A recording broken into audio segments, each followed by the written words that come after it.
Nabi SAW ketika diangkat menjadi Nabi dan Rasul, Allah Subhanahu wa Ta'ala memberikan waktu terbaik atau zaman terbaik dari seluruh zaman-zaman setelahnya. Karena itu berdasarkan sabda Nabi SAW, khairun nas qarni, sebaik-baik zaman adalah zamanku. Artinya kita akan bercerita tentang masa ataupun zaman terbaik yang pernah ada dalam Islam. Itulah zaman di mana hidupnya Nabi SAW dan juga para sahabatnya. Bagaimana kisah kelahirannya, bagaimana kisah diangkatnya menjadi Nabi dan Rasul, bagaimana kisah dakwahnya, bagaimana kisah Isra dan Mi'rajnya, kemudian hijrahnya sampai peperangannya dan diakhiri dengan wafatnya Nabi SAW. Tentu ini memerlukan waktu, jadi saya minta sabar. Malam ini cukup panjang ceritanya. Ma'asyiral muslimin yang dimuliakan Allah Subhanahu wa Ta'ala, Nabi SAW mendapatkan gelar Abul Qasim, diambil dari putra terbesar beliau, Qasim ibn Muhammad ibn Abdullah. Anak laki-lakinya banyak, diantaranya Abdullah dan juga Ibrahim, tetapi Qasim menjadi kunyah Rasul. Sampai-sampai Nabi SAW mengatakan, barang siapa yang berpuasa di hari yang diragukan, 1 atau 2 hari sebelum masuknya Ramadan, kata Nabi SAW, faqad asa Abul Qasim, maka dia telah bermaksiat kepada Abul Qasim, maksudnya Nabi SAW. Nabi SAW terlahir dari keluarga yang suci, mulai dari ayahandanya, kakeknya, buyutnya sampai kepada Adam. Tidak ada yang berzina. Kata Nabi SAW, kharajtu min nikahin, aku keluar dari keturunan nenek moyang yang semuanya menikah. Walam akhruj min sifahin min waladi Adam ila an waladani abi wa ummi, dan aku tidak pernah keluar dari sperma yang hina sejak zaman Adam sampai ibu bapakku melahirkan aku. Artinya secara nasab Rasul itu terpelihara. Dan kita tahu bahwa Nabi SAW adalah orang terbaik dari kabilahnya.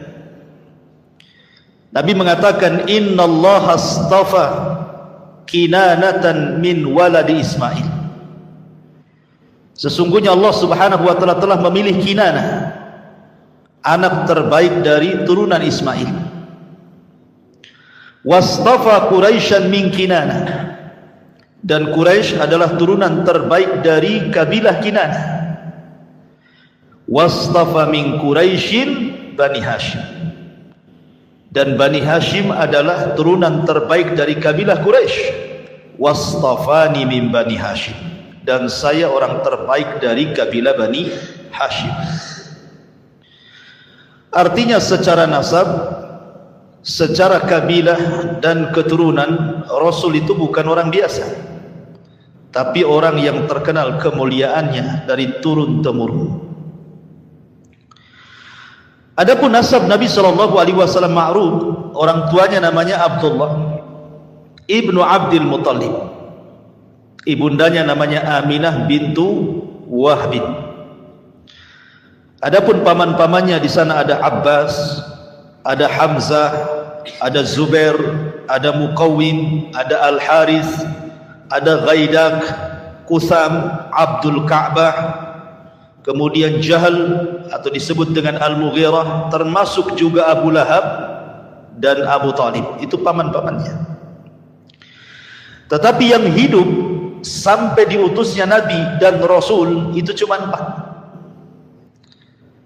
Yang 2 beriman dan 2 kafir. Yang beriman Abbas dan Hamzah, yang kafir Abu Lahab dan Abu Talib. Cuman bedanya Abu Lahab memusuhi Rasul, kalau Abu Talib memperjuangkan Rasul.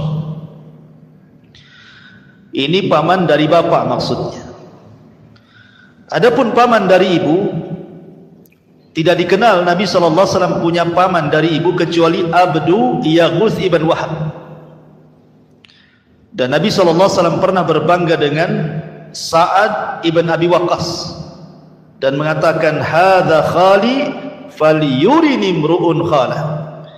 Inilah paman dari arah ibuku, maka mana paman kalian, kata Rasul. Membanggakan siapa? Sa'ad ibn Abi Waqqas, satu di antara 10 sahabat yang dijanjikan masuk surga. Ma'asyiral muslimin yang dimuliakan Allah Azza wa Jalla, ketika Abdullah ayahanda Nabi SAW berusia 18 tahun, ada yang mengatakan 15 tahun, maka ayahnya kemudian menikahkan dengan Aminah bintu Wahb. Artinya orang dulu itu menikah muda-muda, tidak harus menunggu 25 tahun kayak orang sekarang ya, atau sampai yang jadi lampu gitu ya, sampai kuliah lama-lama nggak mau kawin juga habis kuliah itu. Kadang-kadang nunggu cari kerja, sudah kepala 4 baru sibuk cari pasangan. Ya sudah bujang lampu lah kan ya, sudah tua gitu ya, jadi kakek-kakek punya anak bayi jadinya nantinya. Jadi Abdullah ini menikah dengan Aminah di usia ada yang mengatakan 18 tahun, ada yang mengatakan 15 tahun. Lah kemudian ketika mengandung Rasul kita Muhammad sallallahu alaihi wasallam, dikatakan kepada Aminah, innaka qad hamalti bi sayyidati hadhil ummah. Sesungguhnya engkau telah mengandung seseorang yang akan menjadi pemimpin umat ini. Fa idza waqa'a 'alal ardi faquli u'idzuhu bil wahid min syarri kulli hasid. Nanti kalau melahirkan anakmu, jangan lupa kau mengatakan, aku berlindung kepada zat yang satu dari setiap kejelekan orang-orang yang hasad kepadanya. Dan ketika itu Abdul Muttalib kakeknya bermimpi juga bahwa dia akan punya cucu. Dalam mimpinya disuruh untuk memberi nama Muhammad, dan nama Muhammad itu belum ada sebelumnya, belum ada orang yang namanya Muhammad kala itu. Berarti ketika kemudian Rasulullah SAW diberikan nama Muhammad oleh kakeknya Abdul Muttalib, itulah nama pertama di mana bayi diberikan nama Muhammad, karena sebuah harapan. Muhammad itu artinya kathratul hamdi, supaya banyak yang memuji.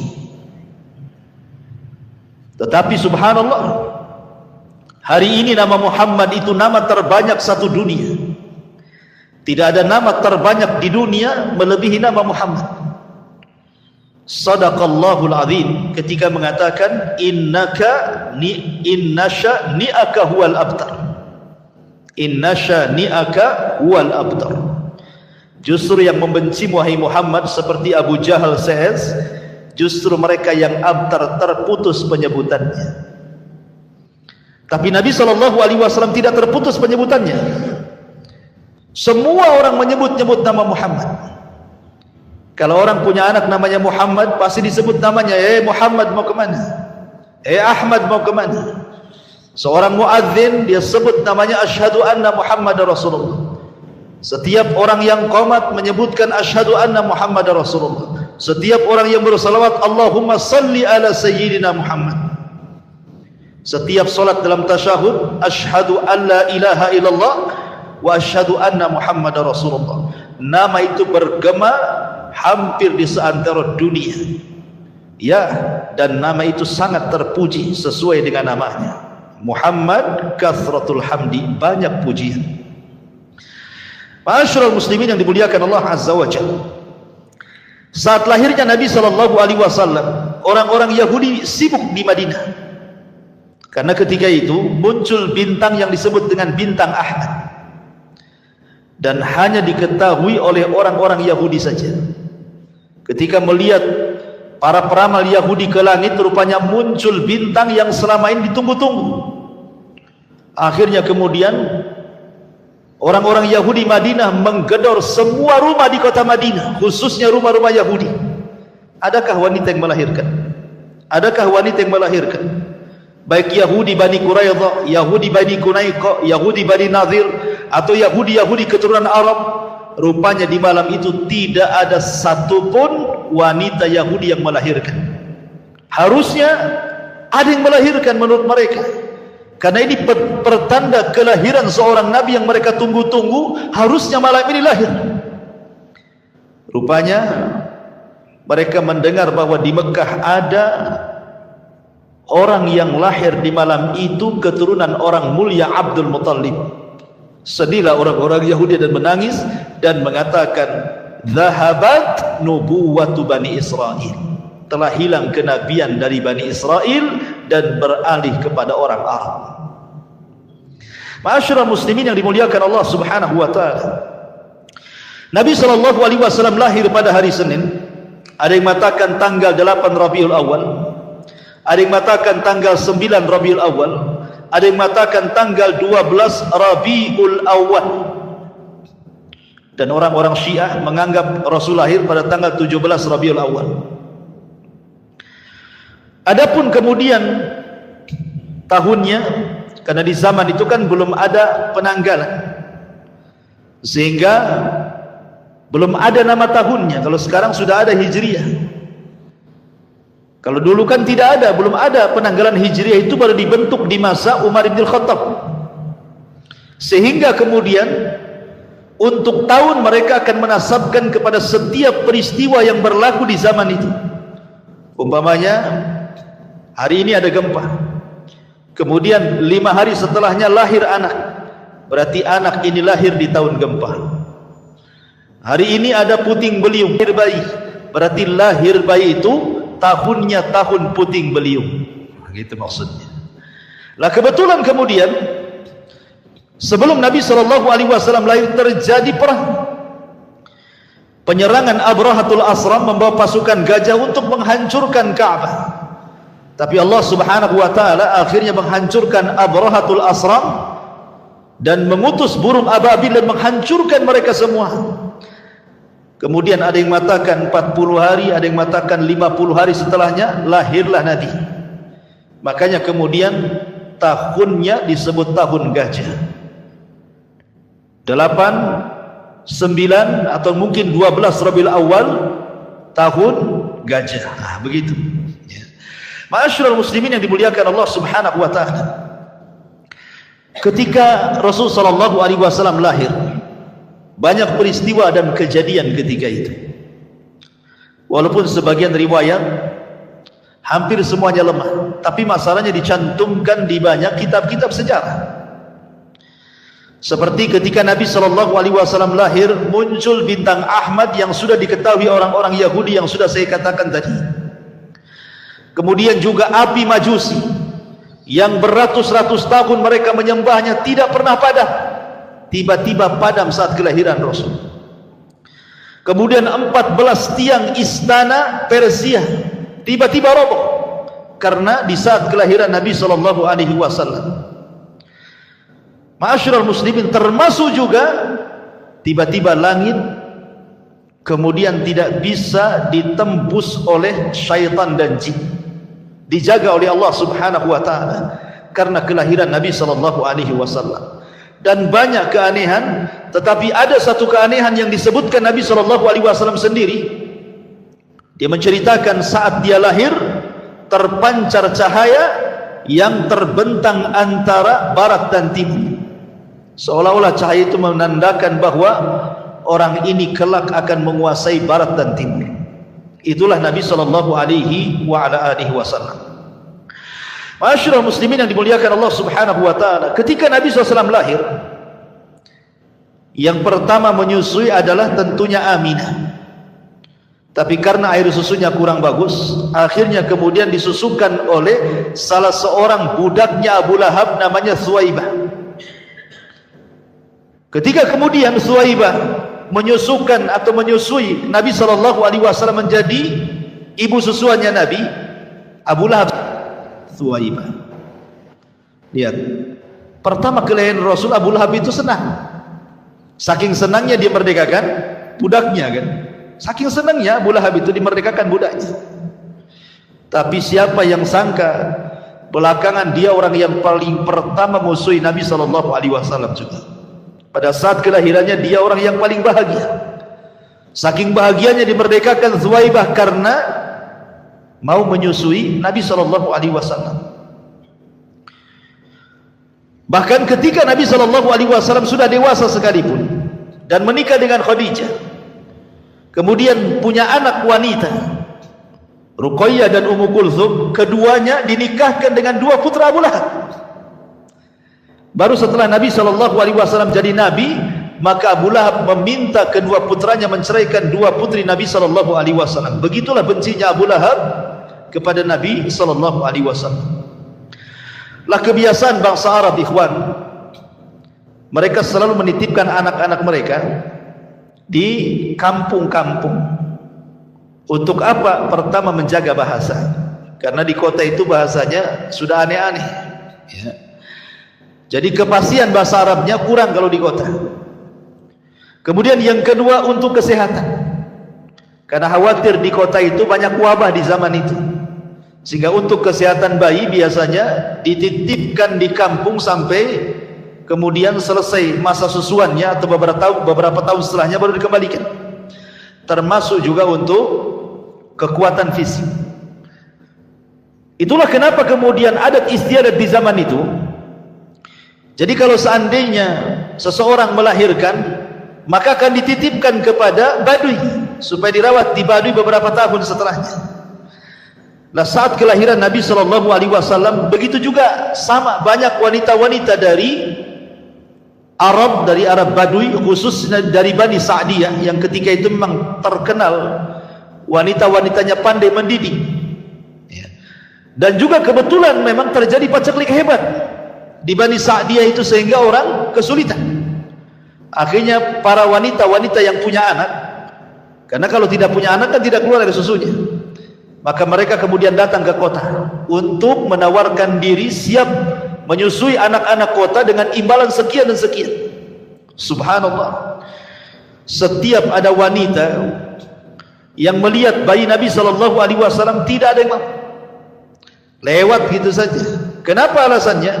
Pertama, yatim, ayahnya meninggal ketika Rasul berada 4 bulan di kandungan ibundanya, sehingga kemudian kalau diambil, apa yang mereka akan dapat imbalan? Mereka tidak akan dapat imbalan. Makanya kemudian nengok bayi orang tuanya miskin, lewat gitu. Sampai akhirnya datanglah seorang wanita yang bernama Halimah As-Sa'diyah. Lah Halimah Sa'diyah, ikhwatu fiddin, muliakan Allah Subhanahu wa taala, dari Bani Sa'd ini, suaminya namanya Al-Haris ibn Abdul Uzza. Dialah wanita terakhir yang datang. Kenapa wanita terakhir yang datang? Pertama, dia miskin. Yang kedua, kendaraan yang ditungganginya adalah kendaraan yang kurus, sehingga tidak bisa menyusul kawan-kawannya. Kan di zaman itu bukan pakai mobil oplet gitu ya. Jadi memang kalau nggak pakai kuda, pakai keledai, pakai unta. Jadi yang ditungganginya itu unta kurus, sehingga tidak bisa menyusul kawan-kawannya. Ketika sampai di kota Mekah, tidak ada satupun bayi kecuali sudah diambil, kecuali bayi Muhammad SAW. Kenapa? Karena nggak ada orang yang ambil masalahnya. Sehingga akhirnya kemudian Halimah As-Sa'diyah ngomong sama suaminya, gimana ini, ada bayi cuma satu-satunya. Akhirnya kemudian suaminya hanya mengatakan, sudah ambil saja, mudah-mudahan bayi ini membawa karamah dan juga kebaikan. Akhirnya kemudian diambil. Subhanallah, betul apa kata suaminya. Halimah ini sudah kelelahan. Kemudian dia menggendong bayi namanya Abdullah. Kemudian karena kurang gizi makannya, air susunya kurang bagus, sehingga malam itu ketika dia sudah menggendong Rasul, tiba-tiba air susunya penuh. Dan ketika Nabi SAW hendak ditetekkan di sebelah kiri, tidak mau. Kenapa tidak mau? Karena tahu itu bukan hak dia, itu hak saudara sesusunya. Siapa? Abdullah, anak daripada Halimah. Jadi Nabi SAW hanya mau yang sebelah kanan. Subhanallah ya. Bayi tahu mana haknya, mana yang tidak haknya. Antum dah bayi lagi, tapi tak paham ini hak antum, ini hak yang lain, itu tak paham itu. Jadi Nabi SAW paham nih, ini bukan hak saya, nggak mau saya netes sebelah sini, saya mau netes sebelah sini saja. Akhirnya kemudian dua bayi itu gemuk, kemudian malamnya juga mereka dapat berkah, mereka bisa tidur sampai pagi, akhirnya hilang capeknya, kemudian mereka pulang. Subhanallah, padahal kawan-kawannya sudah duluan 2-3 hari sebelumnya mereka pulang. Tetapi ketika Rasul berada di pangkuannya, untanya kuat, kemudian sanggup berlari dan mampu mengejar teman-temannya, dan sampai di Bani Sa'diyah duluan dibandingkan temannya. Ini kan berkah, ini kan luar biasa. Ma'asyiral muslimin yang dimuliakan Allah Subhanahu wa taala, ketika kemudian Rasul di Bani Sa'diyah, kemudian disusukan oleh Halimah dengan saudara sesuanya Abdullah. Setelah kemudian beberapa tahun, ya sekitar usia 4 tahun, tiba-tiba kemudian terjadi pembelahan dada. Jadi ketika Nabi SAW bermain-main bersama kambing gitu ya, jadi kecil-kecil sudah main sama kambing. Jadi mainannya Rasul itu kambing. Kalau sekarang kan mainannya kereta-keretaan, boneka-bonekaan, bola, macam-macam kan. Jadi Rasul itu ya main dengan kambing itulah, bersama saudara sesuannya Abdullah. Tiba-tiba kemudian datang 2 malaikat, kemudian memegang Rasul, membelah dada Rasul, mengambil jantung Rasul, kemudian meletakkan di bejana emas. Di situ ada air Zam-Zam, kemudian dibersihkan dan dimasukkan kembali, kemudian dijahit kembali, dan itulah operasi pertama di dunia. Karena di zaman itu belum ada peralatan. Ya. Akhirnya kemudian ketahuan oleh Halimah bekas jahitannya. Apalagi kemudian anaknya kemudian dengan polosnya menceritakan kejadian itu. Ketakutanlah Halimah, akhirnya kemudian mengembalikan Rasul kepada Aminah ibundanya, dan mengatakan kepada Aminah, saya hendak mengembalikan putramu wahai ibunda Aminah, saya takut putramu kena jin gitu. Tetapi Aminah mengatakan, jangan takut dari jin, karena bayi ini saat dilahirkan terpancar cahaya begini dan begitu, sudah diceritakan mimpinya. Kemudian kata Halimah, kalau begitu kembalikan kembali, biar dia bersamaku kembali. Akhirnya dibalikan lagi ke Bani Sa'diyah sampai usianya 6 tahun. Ketika sudah 6 tahun, namanya ibundanya kan, berpisah dengan anaknya 6 tahun, tentu sangat rindu. Makanya oleh Halimah kemudian di usia 6 tahun dibalikkan Nabi SAW ke pangkuan ibundanya. Akhirnya kemudian ketika di pangkuan ibundanya, Aminah ingin mengajak Rasul kecil ke Madinah dalam rangka ziarah kuburan ayahandanya Abdullah, karena ayahandanya meninggal di Madinah karena terkena wabah Yathrib ketika itu. Jadi ayahandanya terkena wabah. Ya kalau zaman sekarang ya macam corona lah ya. Akhirnya sakit-sakit 1 bulan, kemudian meninggal saat perjalanan dari Mekah hendak berniaga ke Syam. Sakit 1 bulan di Madinah, kemudian akhirnya wafat. Lah kemudian Aminah ini ingin berziarah, kemudian berziarahlah ke Madinah setelah melihat kuburan ayahandanya Nabi SAW dan menginap beberapa malam di Madinah. Maka kemudian pulanglah Aminah bersama Rasul kecil dan juga budaknya namanya Ummu Aiman. Tapi sayang di antara Mekah dan Madinah ada satu tempat namanya Abwa. Rupanya Aminah sakit parah dan Allah takdirkan meninggal di Abwa. Subhanallah, Rasul menjadi yatim dari 2 arah. Bapaknya meninggal, ayahandanya juga meninggal. Bahasa kita ya, yatim piatu gitu. Kalau bahasa Arab nggak ada piatu, yang ada yatim saja. Lah akhirnya kemudian Ummu Aiman membawa Rasul SAW pulang dan dititipkan di kakeknya Abdul Muttalib. Tapi sayang, hanya 2 tahun Abdul Muttalib merawat Nabi SAW. Ketika usia Rasul 8 tahun, Abdul Muttalib pun kemudian meninggal dan pupus usia. Kemudian Abdul Muttalib berwasiat kepada salah satu putranya Abu Talib ini untuk merawat cucunya Rasulullah SAW ini. Kenapa kemudian yang dipilih oleh Abdul Muttalib itu Abu Talib? Bukankah paman Rasul ada yang kaya? Abu Lahab kaya, Hamzah, ya kan? Kenapa mesti Abu Thalib? Karena Abu Thalib ini adalah saudara kandung dari Abdullah. Karena Abdul Muttalib itu banyak istrinya, ya. Jadi anak-anaknya itu satu bapak banyak lain ibu. Lah yang satu kandung dengan ayahnya Rasul Abdullah adalah Abu Thalib. Sehingga kedekatan kepada Abdullah karena satu kandung tentu lebih dekat dibandingkan saudara seibu lainnya. Makanya Abdul Muttalib menitipkan Rasul kepada Abu Thalib, berwasiat untuk dirawat. Lah sejak itulah maka Nabi SAW berada di pangkuan Abu Thalib sampai menikah, bahkan sampai diangkat menjadi Nabi dan Rasul, bahkan sampai berdakwah, yang kemudian meninggal saat pengepungan orang-orang Quraisy kepada Bani Hashim. Itu pun beberapa tahun sebelum hijrah Nabi SAW. Ma'asyiral muslimin yang dimuliakan Allah Azza wa Jalla. Kemudian ketika Nabi SAW berada di rumah pamannya, karena memang Abu Thalib itu paling miskin sendiri, anaknya banyak pula, sudah miskin anaknya banyak. Tetapi Abu Thalib sejak kecil Rasul memang lebih sayang kepada Nabi SAW dibandingkan kepada anak-anak yang lainnya. Luar biasa perlakuan Abu Thalib itu kepada Rasul SAW. Wajar kalau kemudian Rasul sedih ketika Abu Thalib meninggal karena tidak mengucapkan 2 kalimat syahadat, ya.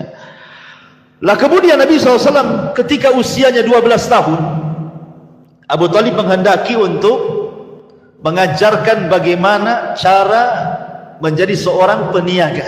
Karena bagaimanapun orang-orang Arab, orang-orang Mekah khususnya di kala itu, mereka para peniaga handal. Jadi masuk ke urat nadi mereka, ke darah-darah mereka itu perdagangan, peniagaan.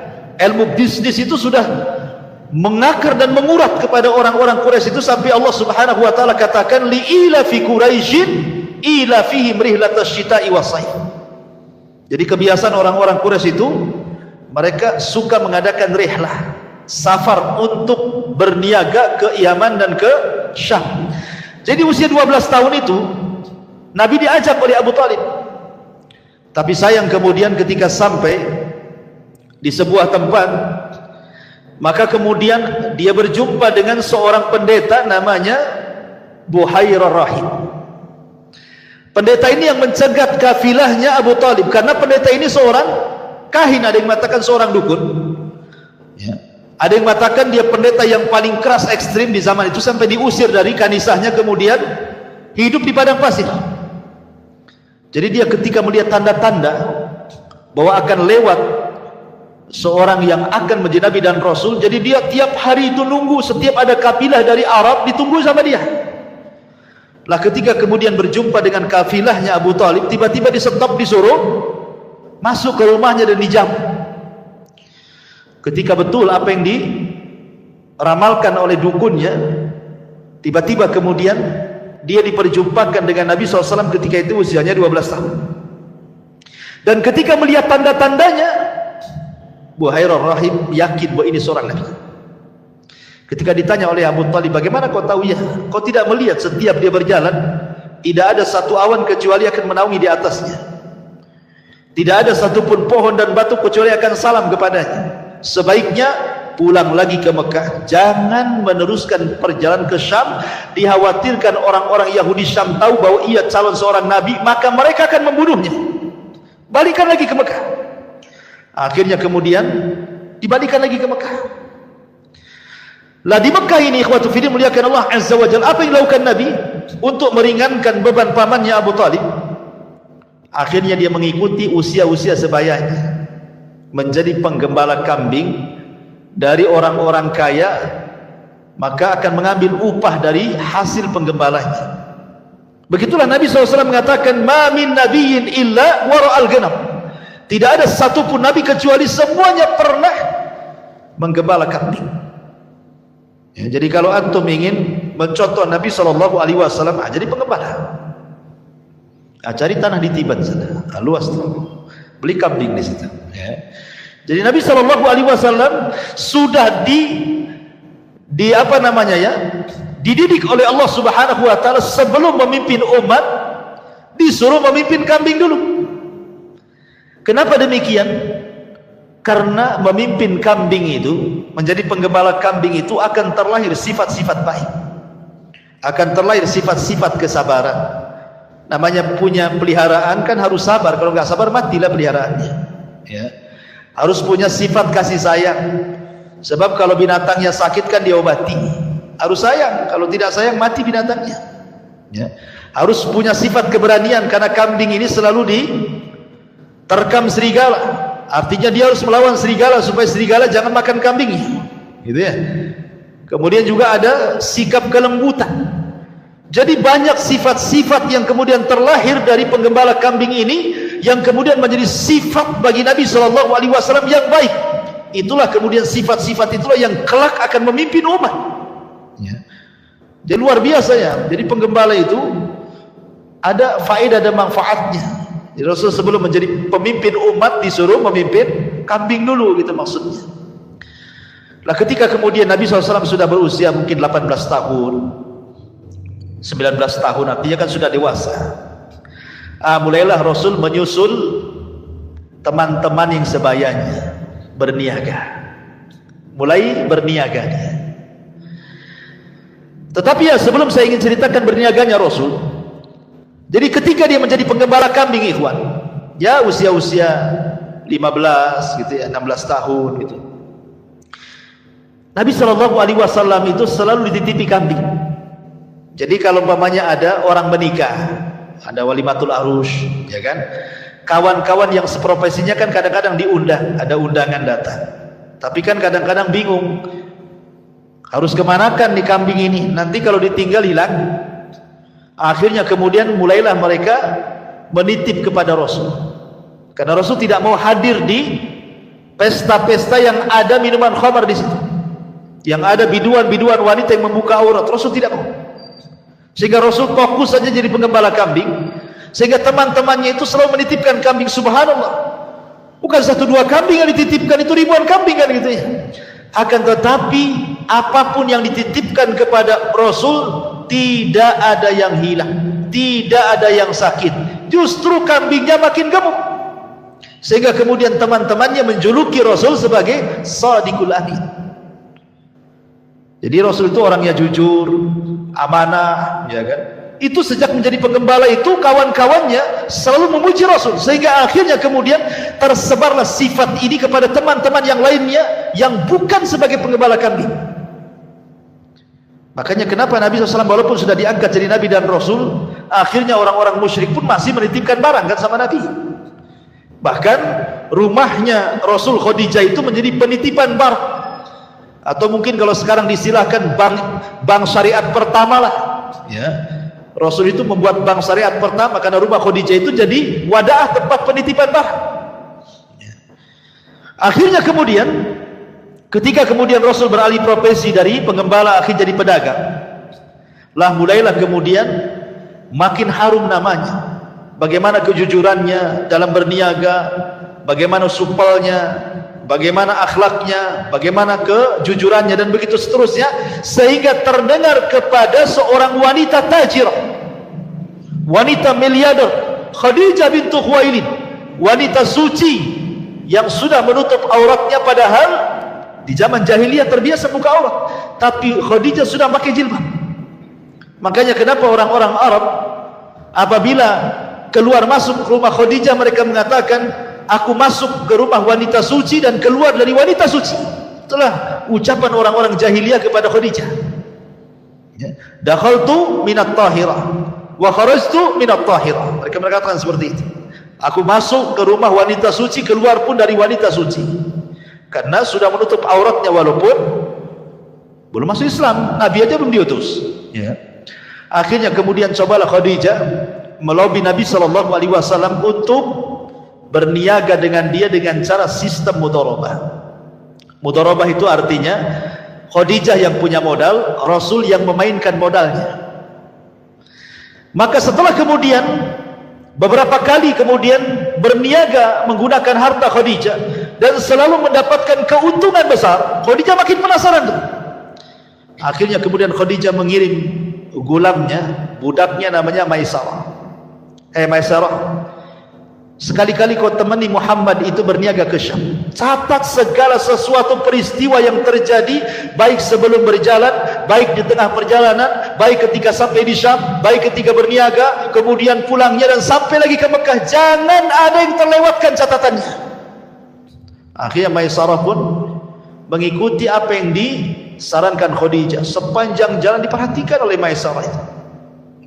Dan luar biasa Maisarah mencatat bagaimana akhlak yang tinggi daripada Rasul SAW dan keajaiban-keajaiban selama perjalanan, termasuk batu mengucapkan salam, pohon mengucapkan salam, awan kemudian menaungi Rasul, sampai akhirnya dia berjumpa dengan seorang pendeta, dan pendeta mengatakan bahwa temanmu ini bukan orang biasa, dia pasti jadi seorang nabi katanya.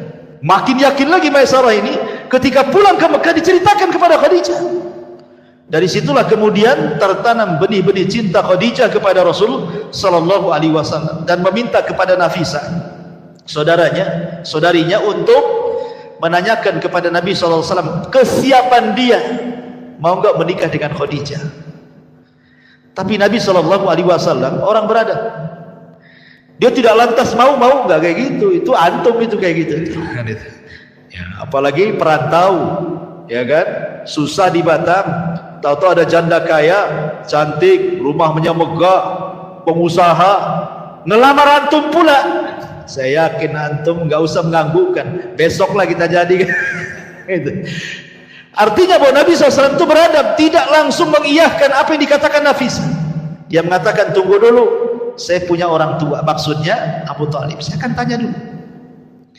Akhirnya kemudian Rasul bertanya kepada Abu Talib, boleh nggak saya menikah dengan Khadijah? Kalau kata Abu Talib jangan, tidak.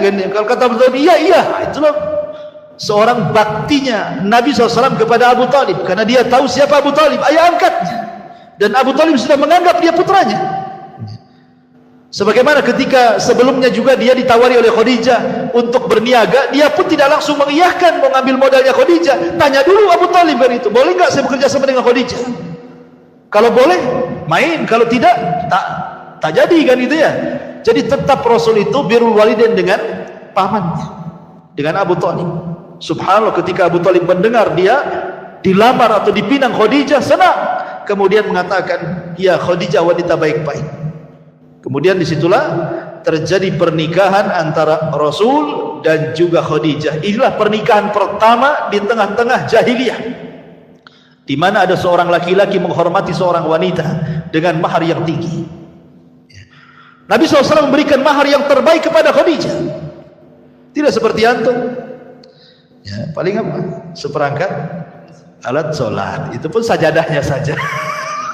Bukannya dah sampai, sajadahnya saja. Jadi intinya bahwa Nabi SAW ingin memperlihatkan bagaimana cara memuliakan seorang wanita. Maka menikahlah akhirnya Rasul SAW dengan Khadijah. Dan Khadijah kemudian setelah menikah memberikan seluruh kekayaannya kepada Rasulullah. Ini rumah milikmu, ini harta milikmu, ini modal milikmu. Sudah, saya jadi ibu rumah tangga saja. Coba seandainya antum menikah dengan janda kaya, ya. Ada nggak seorang janda mengatakan ini mobil untukmu, ini rumah untukmu, kebun untukmu, rekening untukmu? Nggak ada. Yang ada, yuk kita ke notaris yuk katanya. Ini punya saya. Ini punya kamu, kan gitu kan. Tapi Nabi SAW, kenapa kok Khadijah sampai habis-habisan memberikan kekayaan kepada Rasul? Karena tahu siapa Nabi. Walaupun belum tahu dia akan jadi Nabi, tetapi Khadijah tahu akhlaknya kan. Akhirnya kemudian betul-betul Nabi SAW mengelola harta Khadijah sebaik mungkin sehingga bertambah. Disinilah Rasul berjumpa dengan para peniaga besar. Berjumpa dengan Abu Bakar, peniaga emas gitu ya. Berjumpa dengan Utsman bin Affan, Abdurrahman bin Auf, dan para peniaga Arab. Di sini kenalannya ketika menjadi peniaga besar, tujar akbar itu. Lah dari kemudian pernikahan Rasul dengan Khadijah lahirlah Qasim, tapi sayang masih bayi sudah meninggal. Abdullah juga lahir bayi meninggal juga. Ketika melihat Rasul sedih punya anak, karena di zaman itu anak laki-laki itu anak emas masalahnya. Anak perempuan itu tidak dipandang oleh orang-orang jahiliyah. Bahkan saking jahatnya orang-orang jahiliyah kepada anak perempuan itu dikubur hidup-hidup masalahnya. Dan itu difirmankan dalam Al-Quran, wa idza busyira ahadukum bil untha dhalla wajhuhu muswadda wa huwa kadhib. Apabila dihabar gembirakan kepada mereka akan kelahiran anak perempuan, marah mereka, ya, dan mereka akan menyembunyikan anak itu, sebagian mereka dikuburkan hidup-hidup karena aib bagi mereka. Sehingga anak laki-laki itu berharga. Jadi wajar kemudian Nabi SAW sedih ketika kematian Ibrahim dan juga Qasim dan juga Abdullah. Kalau Qasim lahir sebelum diangkat jadi nabi, kalau Abdullah saat belum diangkat jadi nabi, itu lahirlah Abdullah. Maka dikasih nama Abdullah. Namanya nama bagus gitu ya. Lah, akhirnya Khadijah melihat kesepian Rasul. Khadijah kebetulan punya budak namanya Zaid. Ya. Maka akhirnya kemudian Zaid inilah dihadiahkan kepada Rasul sebagai anak angkatnya untuk melipur lara gitu ya. Ya kan kadang kalau kita punya anak angkat dari bayi kan sudah terasa anak sendiri gitu kan. Jadi terobatilah anak-anak meninggal itu. Akhirnya Zaid pun sempat kemudian dinasabkan kepada Rasul, saking cintanya dengan Zaid sampai Rasul pernah mengatakan di hadapan orang-orang Quraisy, "Hadza Zaid ibn Muhammad." Anak ini namanya Zaid bin Muhammad. Tapi Allah turunkan ayat tidak boleh menasabkan anak angkat kepada bapak angkatnya. Allah mengatakan di awal-awal surat Al-Ahzab, "Ma ja'alallahu ad'iyaakum abna'akum ud'uuhum li'abaihim wa aqsatu indallah." Tidak boleh anak angkat dinasabkan kepada angkat, tetapi berikanlah nasabnya kepada bapak asli, itu lebih adil. Akhirnya sama Rasul dibalikkan dari Zaid ibn Muhammad menjadi Zaid ibnul Harithah.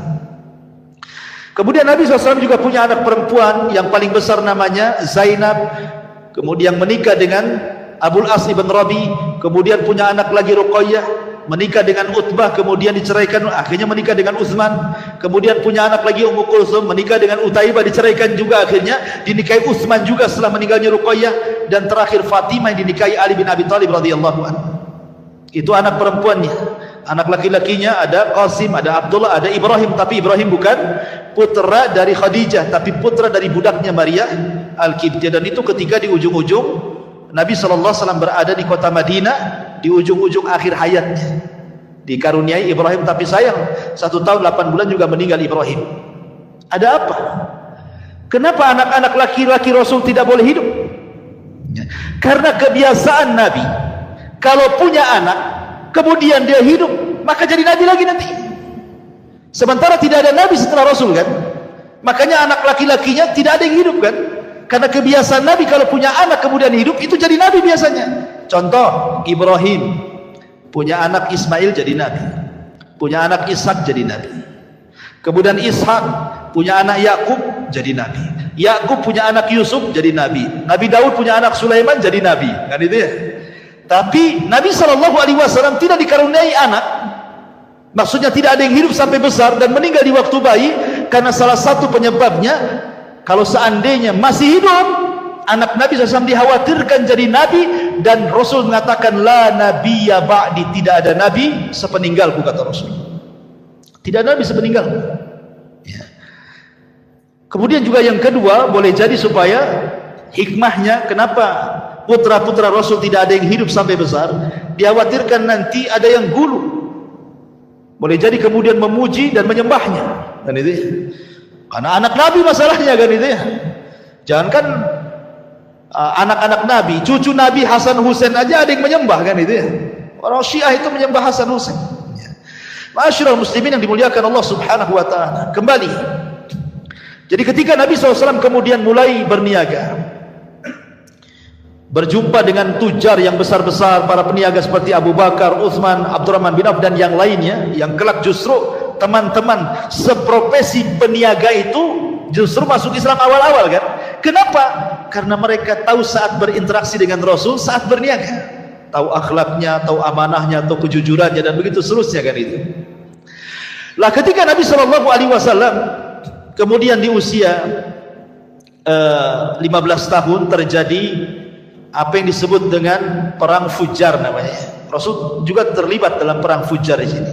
Kemudian setelahnya ada namanya Hilful Fudul juga, Rasul terlibat di situ juga gitu. Artinya sampai ketika kemudian Ka'bah di usia 17 tahun atau 18 tahun kan, Ka'bah itu kan sempat hancur separuh ya, karena terkena banjir. Akhirnya kemudian oleh orang-orang Quraisy dirobohkan Ka'bah itu. Ketika hendak merobohkan gak ada yang berani.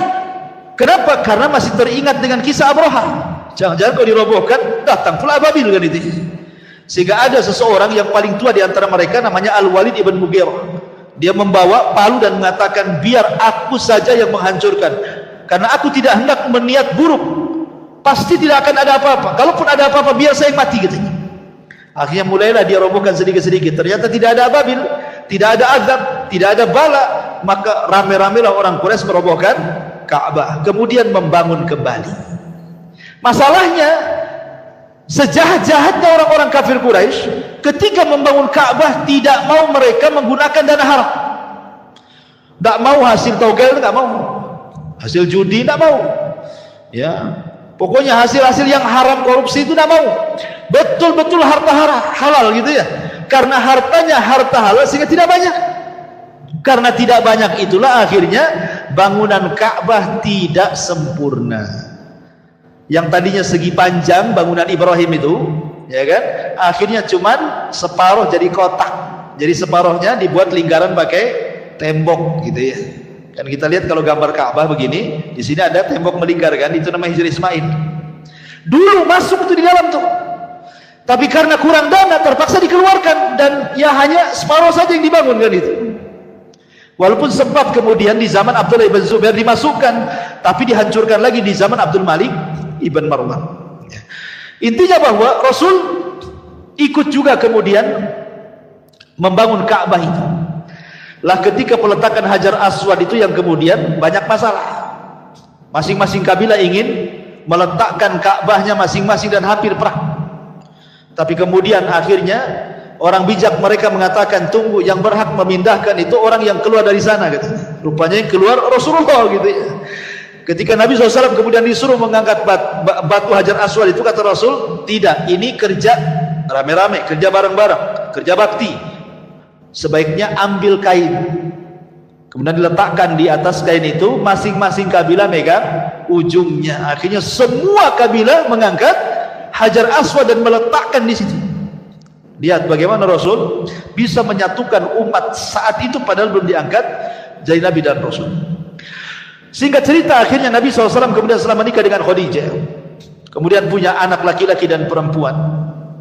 Kemudian Nabi SAW betul-betul di puncak popularitas, di puncak karir, kekayaannya makin melimpah gitu ya, persahabatannya makin luas. Karena juga bagaimanapun namanya seorang peniaga itu akan lebih banyak relasi dibandingkan bisnis yang lain, karena dia kan kesana kemari gitu ya.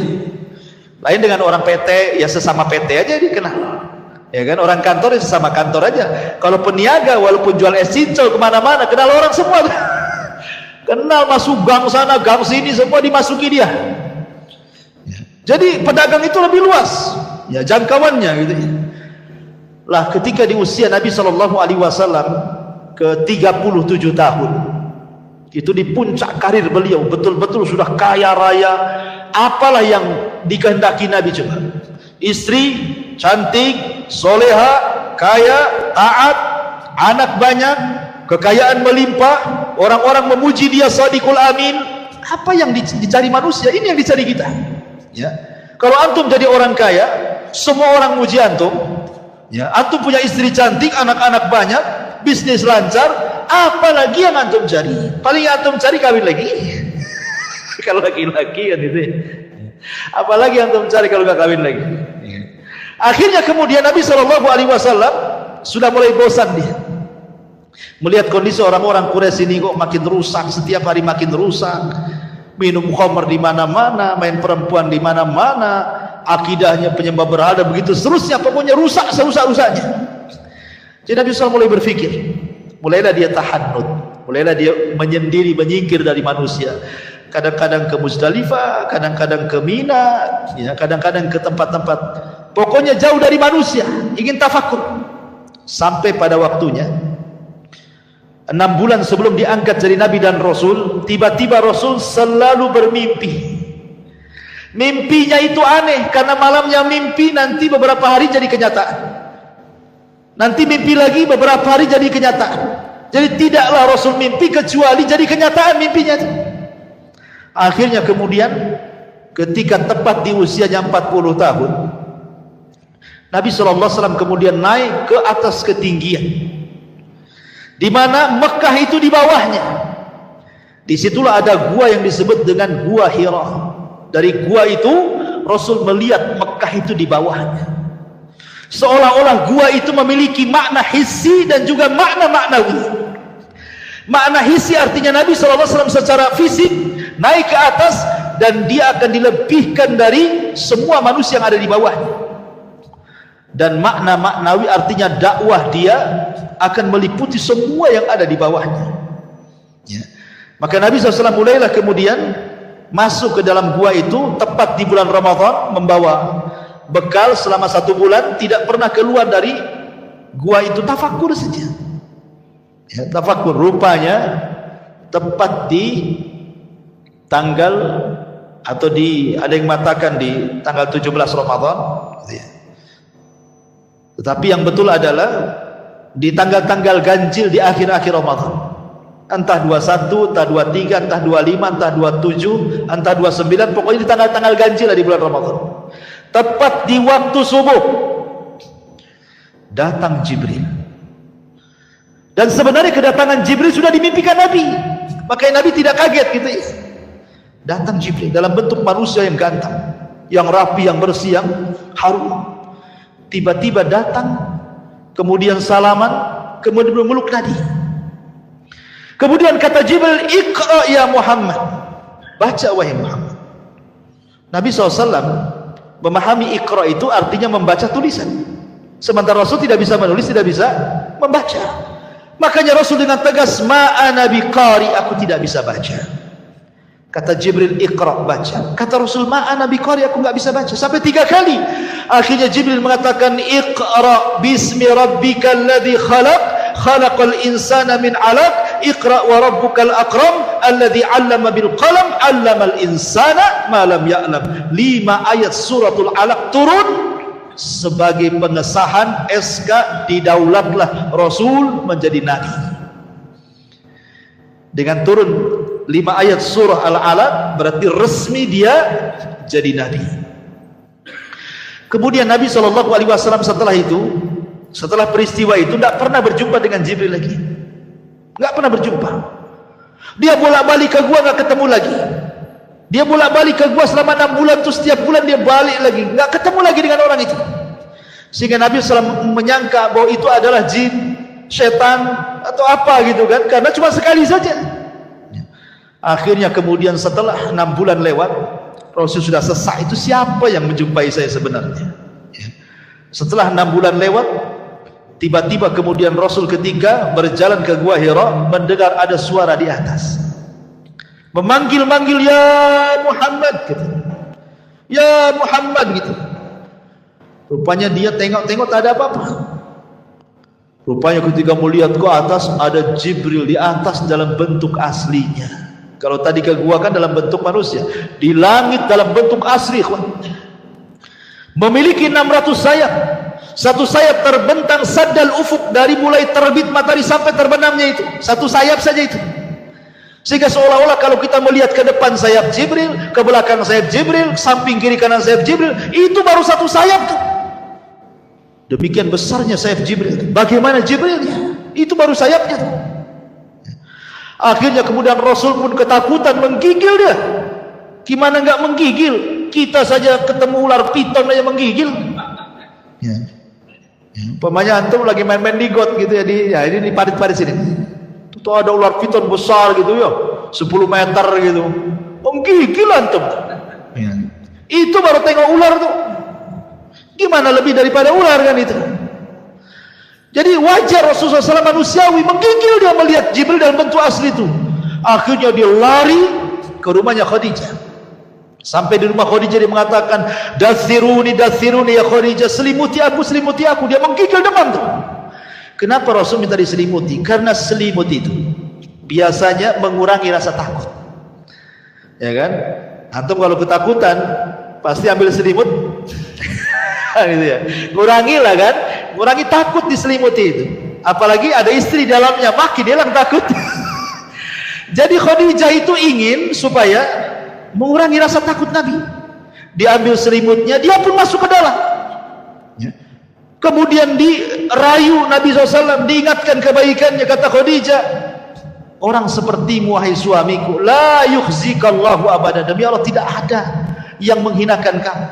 Apa yang kau lihat peristiwa itu bukan pertanda kau akan dihinakan, tidak.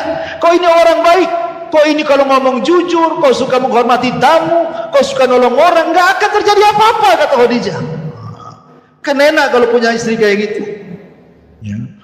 Antum sudah kerja, sudah bangkrut, pulang kehujanan, demam ya. Sampai rumah istri pula, mana bang jatahnya bang, gitu. Bukan ditanya ya kan, ada uang atau tidak gitu. Intinya bahwa Khadijah ini berusaha melembutkan hati Rasul, sampai Rasul zahabar rau dalam riwayat, sampai betul-betul hilang takutnya, betul-betul takut. Sampai di sini perjuangan Khadijah memberikan keterangan kepada Rasul, tidak.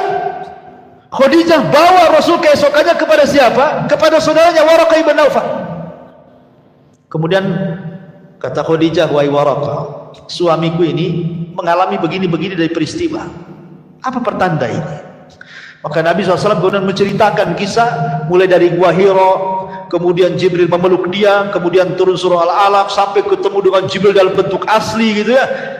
Kemudian Waraqah ketika itu kaget dan mengatakan, betul kau berjumpa dengan namus? Namus itu artinya makhluk yang bersayap. Iya, kata Rasulullah. Wallahi demi Allah, kata Waraqah, namus itu pernah turun kepada Musa dan kepada Isa, sekarang kepadamu, engkau akan jadi nabi gitu.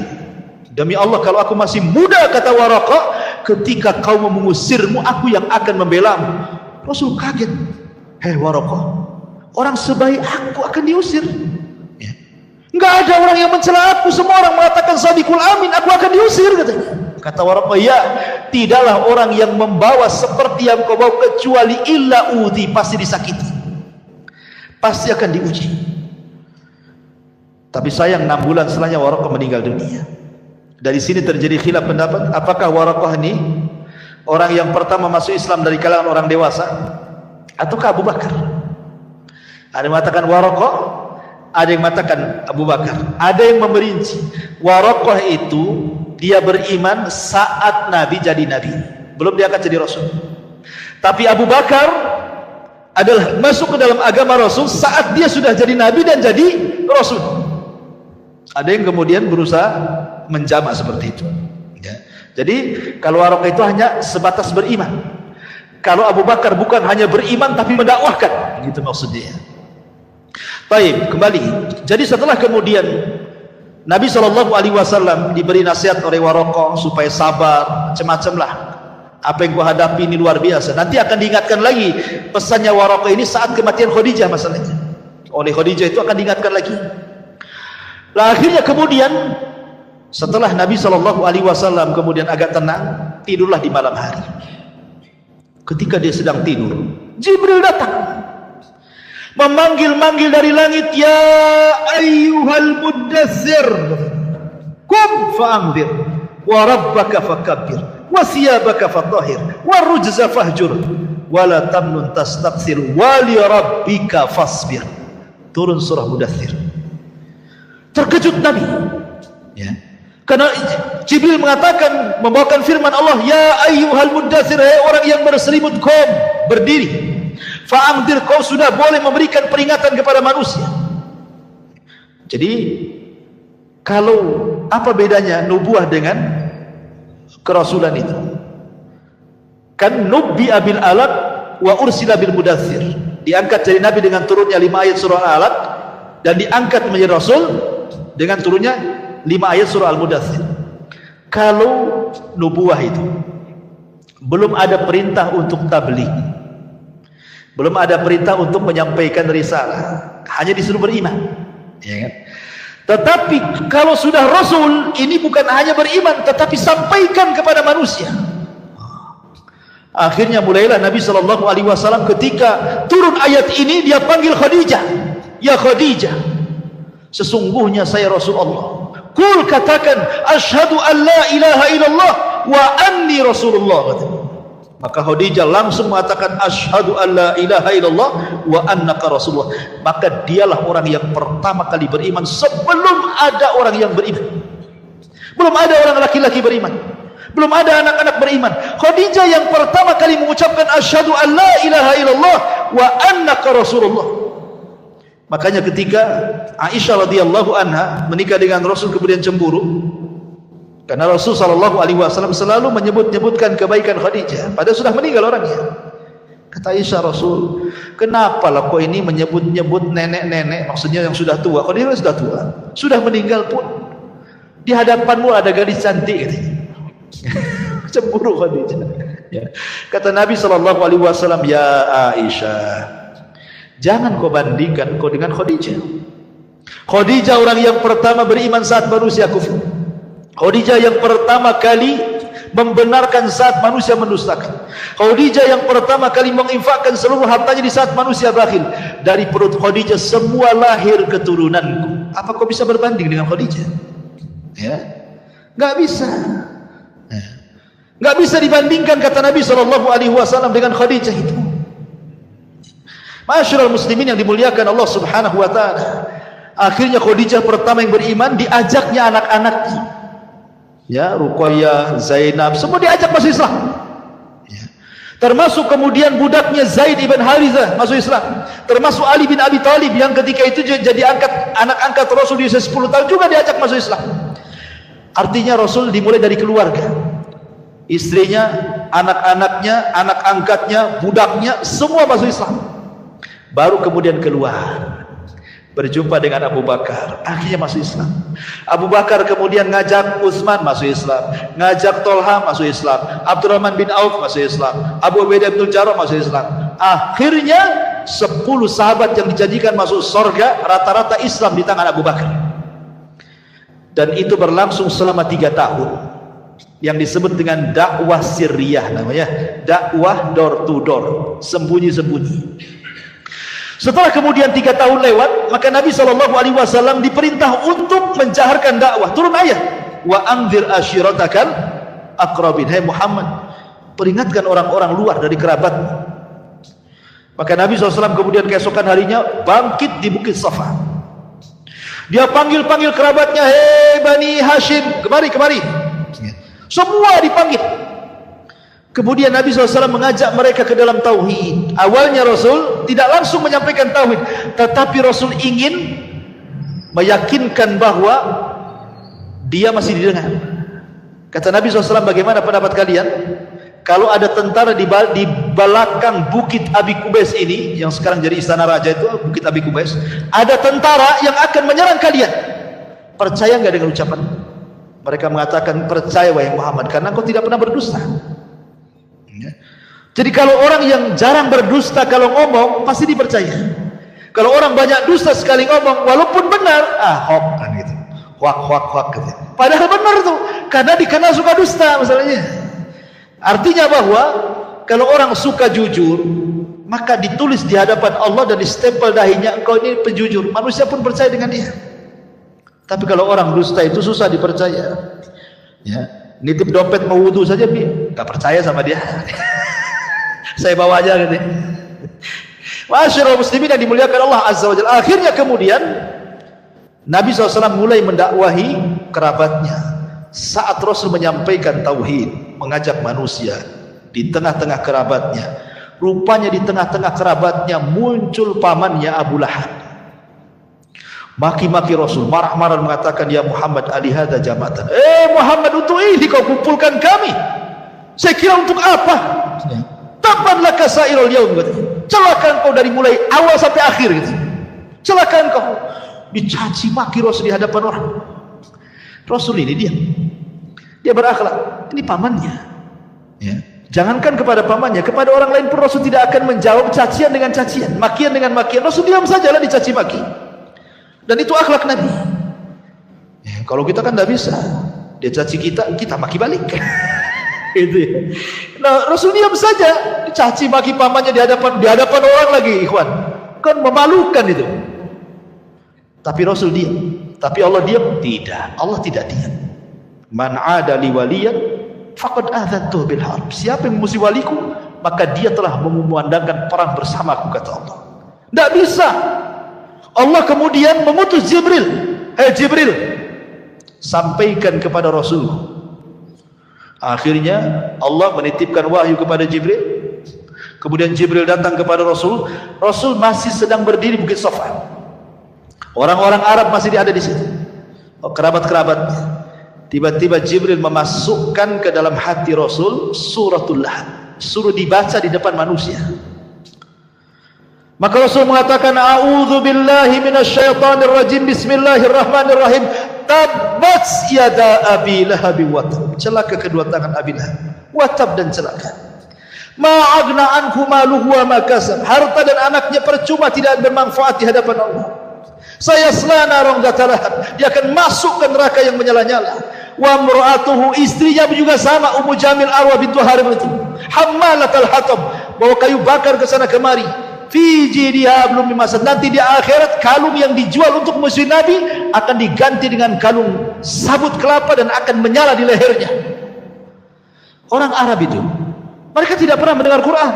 Baru kali itulah mereka mendengarkan Quran, sehingga mereka menyangka itu syair, dan mereka terbiasa menghafal syair.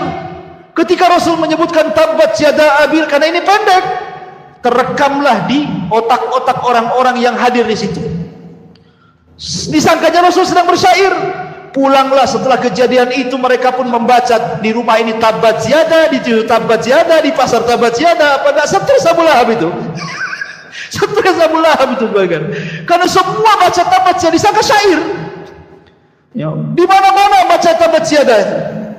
Subhanallah. Dan Allah Subhanahu wa taala Maha Adil. Karena Abu Lahab yang pertama kali memuji Rasul sebelum ada Abu Jahal dan yang lainnya, Allah letakkan surah Tabbat itu di surat yang paling pendek dalam juz amma. Allah tidak sisipkan di Al-Baqarah, di Al-Imran, nanti jarang orang baca. Ya. Tapi Allah letakkan di surat yang paling pendek di juz amma, sehingga orang semua hafal, anak kecil hafal, antum hafal. Ya. Bahkan imam itu tabas terus tuh kalau baca. Seolah-olah Abu Lahab ini dikutuk sampai kiamat tuh sama imam-imam tuh. Coba bayangkan ya, al-jaza min jinsil amal nih kan. Balasan itu sesuai dengan amalannya. Akhirnya kemudian Arwa bintu Harbin atau Ummu Jamil kunyahnya mendengar suaminya diejek dengan turunnya surah Alam. Dia kan gak hadir di majelis itu. Marah dia sama Rasulullah SAW. Dibawanya batu. Dicarinya Nabi SAW. Rupanya Rasul sedang duduk bersama Abu Bakar bersender di kiswah Ka'bah. Dari kejauhan kata Abu Bakar, Rasul, ada istrinya Abu Lahab. Ingat, Arwa bintu Harbin bukan orang biasa. Arwa bintu Harbin ini saudarinya Abi Sufyan. Abi Sufyan ini sekelas Abu Jahal, pemimpin Quraisy. Bahkan dia yang memimpin orang-orang Quraisy di perang Uhud sehingga kaum muslimin kalah. Jadi Arwa bintu Harbin ini saudari daripada Abi Sufyan bintu Harbin. Ya, karena Abu Lahab itu orang kaya. Dari paman Rasul yang paling kaya itu Abu Lahab. Kemudian ganteng, maka disebut Lahab. Kenapa Abu Lahab disebut Abu Lahab? Karena gantengnya. Orang Arab menyebutnya Abu Lahab. Lahab itu artinya cahaya yang keluar dari api, saking gantengnya. Ya. Jadinya Abu Lahab itu juga dapat istri, bukan orang sembarang kan, bukan wanita kaleng-kaleng kan gitu ya. Tentu wanita pejabat juga ya kan, menikah. Jadi Abu Bakar dikejar, ngapain tuh Arwa bintu Harbin mau kesini wahai Rasul? Biarin aja, biarin. Engkau akan lihat sendiri kita. Ketika sudah sampai di hadapan Rasul, Allah butakan matanya. Nabi di depannya enggak kelihatan. Kata Arwa bintu Harbin, ya Abu Bakrin, aina sahibu? Mana kawan? Abu Bakar lirik-lirik Rasul. Rasul yang ngasih tanda saja. Ya. Kok bisa lihat depannya, kok enggak nampak dia? Ya. Kemudian kata Abu Bakar, masya'nuki ya Ummu Jamil, mau apa kau mencari temanku? Maksudnya Rasulullah SAW. Maka dia mengatakan, balagani, katanya, telah sampai kepadaku, katanya kan, bahwa dia mencela suamiku. Kemudian dia membacakan bait syair, mudhammaman asaina wa amrahu qalaina, ila akhir syair itu. Dia menyebut Muhammad itu menjadi mudhammam. Muhammad itu artinya banyak pujian, mudhammam itu banyak celaan. Aina mudhammam, mana mudhammam, katanya. sambil pegang batu. Kata Abu Bakar, mau apa kamu itu? Kata Ummu Jamil Arwa bint Wahab, "Lau ra'aituhu la aqamnahu bihadzal hajar fa." Kalau aku lihat akan ku lempar batu ini di mulutnya katanya. Kurang ngajar dia katanya. Terus pergi. Ya. Kata Rasulullah, lihat wanita itu wahai Abu Bakar. Dia tidak sedang mencela aku. Dia tidak menyebut Muhammad tapi Mudzammam katanya. Siapa Mudzammam itu? Namaku kan Muhammad katanya. Dia salah orang katanya. Harusnya dia Muhammad. Saya kan bukan Mudzammam, saya Muhammad katanya. Muhammad itu banyak pujian, Mudzammam terbalik banyak celaan. Dia salah orang katanya. Biarkan saja katanya. Allah sudah buntakan matanya katanya. Dan itu awal Abu Bakar menyaksikan mukjizat Nabi. Ya, nggak bisa kelihatan, itu mukjizat. Ya, jangan seperti orang dulu kalau ingin punya ilmu nggak kelihatan, maling pocong apa? Kali Jumat tali pocong, ya kan? Nah, siapa yang mati nyari Jumat digali, ambil tali pocongnya, nanti taruh diikat di kepalanya, nanti nggak nampak itu. Syaratnya telanjang katanya. Iyalah orang nggak nampak nggak boleh nengok. Kan gitu. Tapi masyarakat muslimin yang dimuliakan Allah Azza wa Jalla. Intinya bahwa akhirnya kemudian permusuhan Abu Lahab dengan Ummu Jamil luar biasa kepada Nabi. Ya. Bahkan Ummu Jamil ini sampai dia ambil kalungnya untuk dijual. Ya. Dijual untuk apa? Biaya menyebarkan hoax. Jadi dia, karena kan teman-teman makmanya banyak kan, jadi ngerumpilah di teman-teman makmanya itu, ngadu domba sana sini, makanya disebut hammalatul hatab. Ya, ngadu domba ke sana kemari. Jadi kalau Ummu Jamil menyakiti Rasul dengan lisannya, dengan cara menyebarkan hoax, kalau Abu Lahab dengan fisiknya, naruh kotoran di depan pintu Nabi. Ya, sampai ketika Rasul sallallahu alaihi wasallam melihat setiap ada kotoran di pintu rumahnya, Rasul mengatakan, apakah begini akhlak Arab wahai saudara-saudaraku katanya. Datang Hamzah, belum masuk Islam Hamzah itu, masih kafir. Mendengar bahwa banyak kotoran di rumah pintu Rasul dan itu dilakukan oleh pamannya, Abu Lahab marah dia. Walaupun dia masih musyrik. Dia datang ke rumah Rasul, diambilnya kotoran, dicarinya Abu Lahab. Ketika sudah ketemu diletakkan di kepalanya katanya. Kemudian mengatakan, hei Abu Lahab, kau jangan macam-macam dengan ponakanku si Muhammad, karena aku sudah mengikuti agamanya. Padahal belum, dia pura-pura saja supaya ingin membela Rasulullah SAW, karena sudah keterlaluan, bukan akhlak Arab ini. Jadi sampai seperti itu, akhirnya justru kata-kata itu menjadi sebuah kebaikan. Akhirnya Hamzah masuk Islam kan itu. Makanya kalau kita mengatakan sesuatu terkadang jadi doa. Katakan yang bagus-bagus, menjadi doa. Seperti memangnya contohnya ibunya saya Sudes gitu ya. Pernah saya ceritakan, saya Sudes itu kan kecil-kecil nakal dia. Ya namanya anak-anak remaja kan nakal biasa. Nah, jadi kalau sudah nakal itu ibunya sudah pening kepala, apa katanya? Hei saya Sudes, daripada kau nakal ke Masjidil Haram sana, mudah-mudahan jadi imam kau di sana katanya. Itu aja yang diucapkan. Kalau nakal lagi ibunya ngomong gitu lagi. Kalau nakal itu lagi diucapkan. Jadi tidak pernah mengucapkan kalimat ini kecuali izhab ilal haram. Kau pergi ke haram, mudah-mudahan kau jadi imam di situ. Akhirnya ucapan seorang ibu yang soleh. Jadi kenyataan siapa yang tidak kenal Imam Sudes? Ya, jadi Imam Masjidil Haram tuh sampai sekarang siapa yang tidak kenal, satu dunia kenal Imam Sudes. Jadi kita pun sama, kalau punya anak nakal itu sana ke Al-Fajri itu, gantikan Pak Imam tuh. Nanti kegantikan betul. Artinya kan mudah-mudahan jadi gini, ini enggak mati aja kalau katanya, atau ketabrak mati betul. Ya. Jadi jangan sampai kemudian seseorang itu mengucapkan kalimat buruk apalagi ke anak gitu. Nanti jadi kenyataan. Taib kembali. Akhirnya kemudian permusuhan terus sampai pada waktunya. Akhirnya kemudian Nabi SAW betul-betul diperangi oleh orang-orang kafir Quraisy. Tampillah Abu Jahal, tampillah Umayyah, tampillah kemudian Al-Walid, macam-macam musuh-musuh Nabi SAW akhirnya mulai menyakiti Rasul.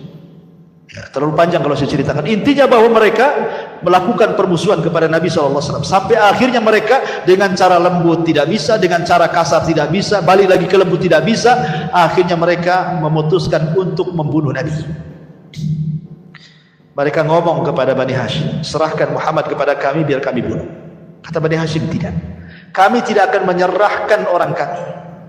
Kalau begitu kalian akan kami keluarkan dari Quraisy, dari Mekah, dan kami akan boikot semua makanan, tidak ada yang sampai kepada kalian. Kalian tidak boleh bicara dengan kami, kami tidak akan bicara dengan kalian. Wanita kalian tidak boleh menikah dengan laki-laki kami ataupun sebaliknya. Begitu semuanya diketatkan sehingga terjadi kemudian hisar, boikot selama 3 tahun, sampai orang-orang Bani Hashim ini saking kelaparannya makan daun karena tidak ada makanan masuk. Dari situlah kemudian harta Khadijah habis, harta Nabi habis, karena untuk memberi makan Bani Hashim yang ketiga terjadi pemboikotan 3 tahun lamanya. Sampai akhirnya kemudian setelah berakhir pemboikotan itu, setelah itulah kemudian terjadi apa yang disebut dengan Amul Hazni, tahun kesedihan. Kenapa? Karena beberapa bulan setelah pemboikotan ini Abu Thalib meninggal. Subhanallah, setelah beberapa bulan setelah meninggalnya Abu Thalib, meninggal pula Khadijah, istri Nabi SAW. Maka semakin sempitlah dakwah Rasul karena orang-orang itu semakin berani. 18 kabilah mengancam Rasul, jangan berdakwah, kau sudah tidak ada siapa-siapa lagi yang melindungi kamu, kalau tidak kami bunuh. Akhirnya Rasul sudah tidak bisa berdakwah terang-terangan, kembali ke dakwah sirriyah, dakwah ketidak terang-terangan. Dia hanya bisa ngajak ya sebisanya diajak, karena sudah nggak bisa terang-terangan lagi, karena diancam dibunuh. Akhirnya semakin buruk suasananya, maka Rasul kemudian beringin mencari areal baru untuk berdakwah. Terpikir hendak ke Taif. Kemudian sampai di Taif sama juga rupanya. Orang Taif ini nggak menerima dakwah Rasul, baru beberapa hari saja sudah diusir. Lebih ganas lagi, dilempari sama batu, perempuan yang mencaci maki anak-anaknya, naruh duri di jalan, macam-macam, sampai akhirnya Rasul kemudian harus tinggal di kebun kurma milik Utbah dan Syaibah. Disitulah kemudian ketika Rasul sholat fajar, datang pula 7 jin dari Yaman masuk Islam. Ketika orang-orang Taif tidak masuk Islam, jin pula yang masuk Islam. Ya, Allah kasih. Ya, ketika alam nyata tidak masuk Islam, alam gaib masuk Islam. Ya, jin-jin masuk Islam. Turunlah surah Jin, kul uhiya ilayya annahu istama'a nafarun minal jinni faqalu inna sami'na qur'anan ajaba. Baik, intinya kemudian Rasul bisa berhasil masuk ke Mekah. Lah ketika berhasil lagi masuk ke Mekah karena ada perlindungan dari Adi bin Mut'im, akhirnya kemudian Nabi SAW sudah tidak bisa sama sekali berdakwah, sesak dada Nabi. Dari situlah kemudian Rasul ingin menghibur Rasul. Terjadilah peristiwa yang disebut dengan Isra dan Mi'raj, ingin dihibur.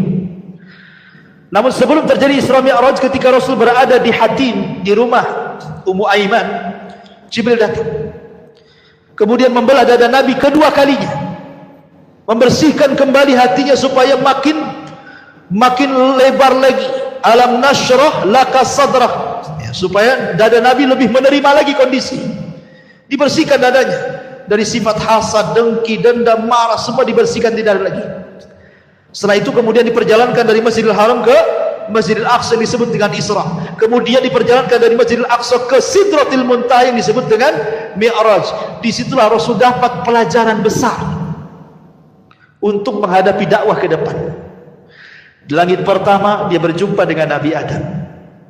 Adam itu hijrah dari sorga ke bumi, maka dia akan hijrah dari Mekah ke Madinah. Berjumpa dengan di langit kedua dengan Yahya ibn Zakaria dan Isa ibn Maryam. Seolah-olah nanti setelah hijrah engkau wahai Muhammad, engkau akan disakiti seperti dua nabi disakiti. Dari mana? Dari orang-orang Yahudi. Yahya dipenggal lehernya, dijadikan mahar wanita pelacur. Nabi Isa diburu untuk dibunuh, kemudian diangkat ke langit. Maka engkau pun sama akan mengalami hal yang sama. Orang-orang Yahudi akan berusaha menyakitimu, bahkan sampai membunuhmu. Dan betul, upaya pembunuhan sudah ada. Ya, seperti perang Bani Nadir. Kenapa Rasul merangi Bani Nadir? Karena Rasul mau ditimpakan batu dari atas rumah. Kemudian Zainab bintu Haris, seorang wanita, setelah perang Khaybar diracun, meracun Nabi. Dan upaya pembunuhan banyak. Ya. Jadi Rasul sudah ada gambaran kenapa diperjumpakan dengan Yahya dan Isa. Bahwa musuhnya akan lebih berat lagi, bukan hanya orang kafir Quraisy saja, nanti ada lagi orang Yahudi katanya. Kemudian naik ke langit ketiga, berjumpa dengan Nabi Yusuf. Langit ketiga berjumpa dengan Nabi Yusuf, seolah-olah mengatakan bahwa sebagaimana Yusuf juga dia disakiti oleh saudara-saudaranya, dicemplungkan ke sumur, kan itu ya, dihasadi, engkau pun sama, keluargamu wajar. Abu Lahab menyakiti kamu, keluargamu akan musuhi kamu, itu wajar karena Nabi juga seperti itu sebelumnya.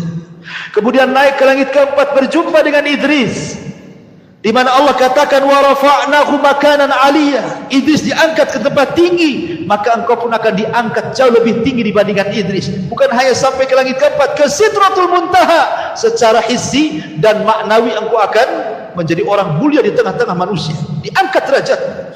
Wa rafa'na laka dzikra, kami angkat penyebutanmu, kata Allah. Naik lagi ke langit keberapa? Kelima, berjumpa dengan Nabi Harun. Harun lembut, disukai Bani Israel, maka Rasul pun harus melembutkan kembali dakwahnya seperti lembutnya Harun kepada Bani Israel. Wa in kunta faddan ghalidhal qalbi lan faddu min hawli, kalau engkau keras wahai Muhammad, lari semua orang itu, gak akan menerima dakwah. Dapat pelajaran dakwah lagi. Naik lagi ke langit ke-6, berjumpa dengan Nabi Musa. Nabi Musa itu orang yang paling sabar dengan Bani Israel, maka Rasul pun harus sabar menghadapi umatnya, ya, dapat lagi kesabaran. Naik lagi ke Ibrahim alaihi salatu wassalam, ke langit ke-7. Kata Rasul, tidak ada nabi yang mirip wajahku kecuali Ibrahim. Sebagaimana Ibrahim membangun Ka'bah di bumi, maka dia bersandar di Ka'bah malaikat Baitul Ma'mur sambil dikelilingi anak-anak kecil. Al-jaza min jinsil amal. Dan Nabi SAW pun akan meneruskan perjuangan Ibrahim dengan memakmurkan Ka'bah dan membebaskan kota Mekah. Jadi Isra Mi'raj ini pelajaran besar. Yang tadinya Rasul sesak dadanya gitu ya, turun daripada Isra Mi'raj, semangat lagi dia. Udah ada, nengok para nabi aja lebih daripada saya. Makanya Allah mengatakan fasbir kama sabar ulul azmi minar rusul. Sabar wahai Muhammad sebagaimana sabarnya ulul azmi dari kalangan Rasul sebelum. Jadi dapat vitamin baru nih Isra Mi'raj ini. Makin semangat Rasul. Lah kebetulan 1 tahun sebelum hijrah, atau mungkin 2 tahun sebelum hijrah, datanglah orang-orang Madinah dari kabilah Khazraj yang haji ke Mekah. Ketika Rasul sudah tidak bisa mendakwai penduduk Mekah, rupanya berjumpa dengan orang-orang Ansar. 12 orang dari kalangan orang-orang Khazraj, semua masuk Islam. Kemudian mereka berjanji akan datang tahun depan. Maka terjadilah pembaiatan yang kedua yang disebut Bai'ah Aqabah. Yang pertama yang hanya 12 orang, kemudian terjadi pembaiatan yang kedua, orang-orang Madinah datang ke Mekah yang berjumlah 73 orang. Dan ketika itu Rasul mengutus Mus'ab bin Umair, kutus kau ke Madinah berdakwah di sana. Akhirnya Mus'ab berhasil mengislamkan para pembesar di Madinah, tersebarlah Islam di mana-mana. Lah ketika sahabat mereka hijrah ke Habasyah 2 kali, ya kan? Maka Rasul mengatakan Allah sudah mengizinkan aku untuk hijrah dan Allah sudah menentukan tempat untuk hijrah. Maka semua yang ada di Mekah hijrah ke Madinah, semua yang ada di Habasyah pulang gabung ke Madinah. Nah, terjadilah hijrah pertama Rasul. Yang sebelumnya sahabat sudah hijrah ke Habasyah, tapi ini pertama Rasul hijrah dari Mekah. Bayangkan Nabi SAW ketika hijrah itu usianya berapa tahun? Diangkat jadi Nabi saja 40 tahun. Kemudian Rasul tinggal di Mekah ketika diangkat jadi Nabi dan Rasul 13 tahun. Berarti Rasul itu ketika hijrah usianya 53 tahun. Sudah tua 53 tahun. Tidak pernah meninggalkan kota kelahirannya, tiba-tiba diusir. Coba Anda bayangkan, kita diusir dari Indonesia, dari NKRI, disuruh kemana? Kayak orang-orang atau apa itu, Myanmar tuh ya. Kan kita lihat tuh orang-orang saudara-saudara kita Muslim dari Myanmar kan yang diusir itu sampai tenggelam-gelam di kapal tuh kan, ya, apa Muslim Uighur tuh kan. Coba bayangkan gimana rasanya diusir dari negerinya kan itu ya. Makanya Nabi SAW kemudian sebelum hijrah dia naik ke atas gua tuh, ke gua Hira, ya, kemudian dipandangnya Mekah. Dia mengatakan, wahai Mekah, engkau tempat yang terbaik dan suci. Kalau bukan karena kaumku mengusirku, aku tidak akan tinggalkan kamu, katanya. Nah, itulah wasiat Rasul. Rasul berangkat ke Madinah. Disinilah era baru. Dan inilah kisah kedua hijrah Rasul berada di bulan Rabiul Awal, pertengahan kisah kelahiran hijrah. Nah, kemudian Rasul hijrah ke Madinah. Lah di kota Madinah ini karena sudah banyak pendukungnya, maka Nabi SAW pertama kali datang ke kota Madinah, apa yang dilakukannya? Membangun Masjid Quba. Pondasinya dulu, kemudian setelah beberapa hari berangkat ke Madinah. Di perjalanan dia singgah, karena kebetulan hari Jumat, akhirnya Rasul melaksanakan Jumat pertama kali di tengah Quba dan Madinah. Sampai di kota Madinah, dia bangun masjidnya. Ini disebut dengan Masjid Nabawi. Dan itulah masjid terbaik setelah Haram. Kemudian setelah Nabawi adalah Aqsa. Kata Rasul, la tushaddu rihal illa ila thalathati masjid. Tidak boleh safar niat ibadah kecuali ketiga masjid: Masjidil Haram, Masjid Nabawi, dan Masjidil Aqsa. Apa yang dilakukan Rasulullah SAW? Kenapa membangun masjid? Nabi SAW ingin supaya manusia itu lebih dekat dengan Allah, karena hanya di masjid inilah orang lebih dekat dengan Allah. Makanya Nabi SAW kemudian membuat aktivitas semua di masjid, ya, ngajar ya di masjid, dakwah di masjid, latihan jihad di masjid, putuskan kepada kabilah-kabilah di masjid. Tidak ada kecuali di masjid tempat lain untuk membimbing umat kecuali masjid. Itu masjid di zaman Rasul itu semua di masjid. Coba yang sampai latihan perang di masjid. Coba di sini latihan perang, besoknya antum jadi teroris. Latihan manah dalam masjid gitu ya. Latihan kuda, nggak mungkin lah kudanya dimasukkan ke sini. Mungkin orang dia, tapi dulu seperti itu. Tapi sekarang subhanallah, alhamdulillah masjid ini masih ada kajian. Tapi ada masjid-masjid yang lain itu yang hanya untuk sholat 5 waktu saja kan. Ketika habis sholat 5 waktu pun dikunci. Jadi orang yang mau sholat itu disuruh di teras. Ya. Nanti malam-malam ditulis dilarang tidur. Wah, makin tak boleh lagi, makin sepi lah masjid. Makin sepi karena hanya untuk 5 waktu sholat saja. Tidur aja tak boleh di situ kan itu. Jadi sepi. Kenapa ya? Mungkin alasannya takutlah kalau seandainya masjid dibuka lebar-lebar gak ada kuncinya, nanti jangan lagi kotak infak hilang, kotak-kotaknya hilang. Jam, mungkin ini ampli semua hilang semua kan itu ya. Karena sekarang ini tidak ada tempat yang lebih aman. Dulu tempat aman itu rumah dan masjid. Rumah pun tak aman, masjid pun tak aman. Sekarang nggak ada tempat yang paling aman. Kemana coba? Baik, masyaallah muslimin yang dimuliakan Allah Azza wa Jalla. Maka Rasul mulai mempersatukan hati-hati orang Ansar dan Muhajir. Karena namanya beda daerah. Ansar ini keturunan Yaman. Orang-orang Muhajir ini memang asli orang Mekah, keras-keras orangnya. Ya kan? Orang Yaman kan lembut-lembut orangnya. Nabi SAW kemudian ingin menyatukan, mempersaudarakan. Dikenallah sejarah bagaimana Rasulullah SAW mempersaudarakan sekitar 70 orang lebih gitu ya pertama kali. Kita kenal ada persaudaraan antara Salman Al-Farisi dengan Abu Darda. Salman Al-Farisi dengan Abu Darda dipersaudarakan sama Nabi. Ingat, persaudaraan itu saling mewarisi.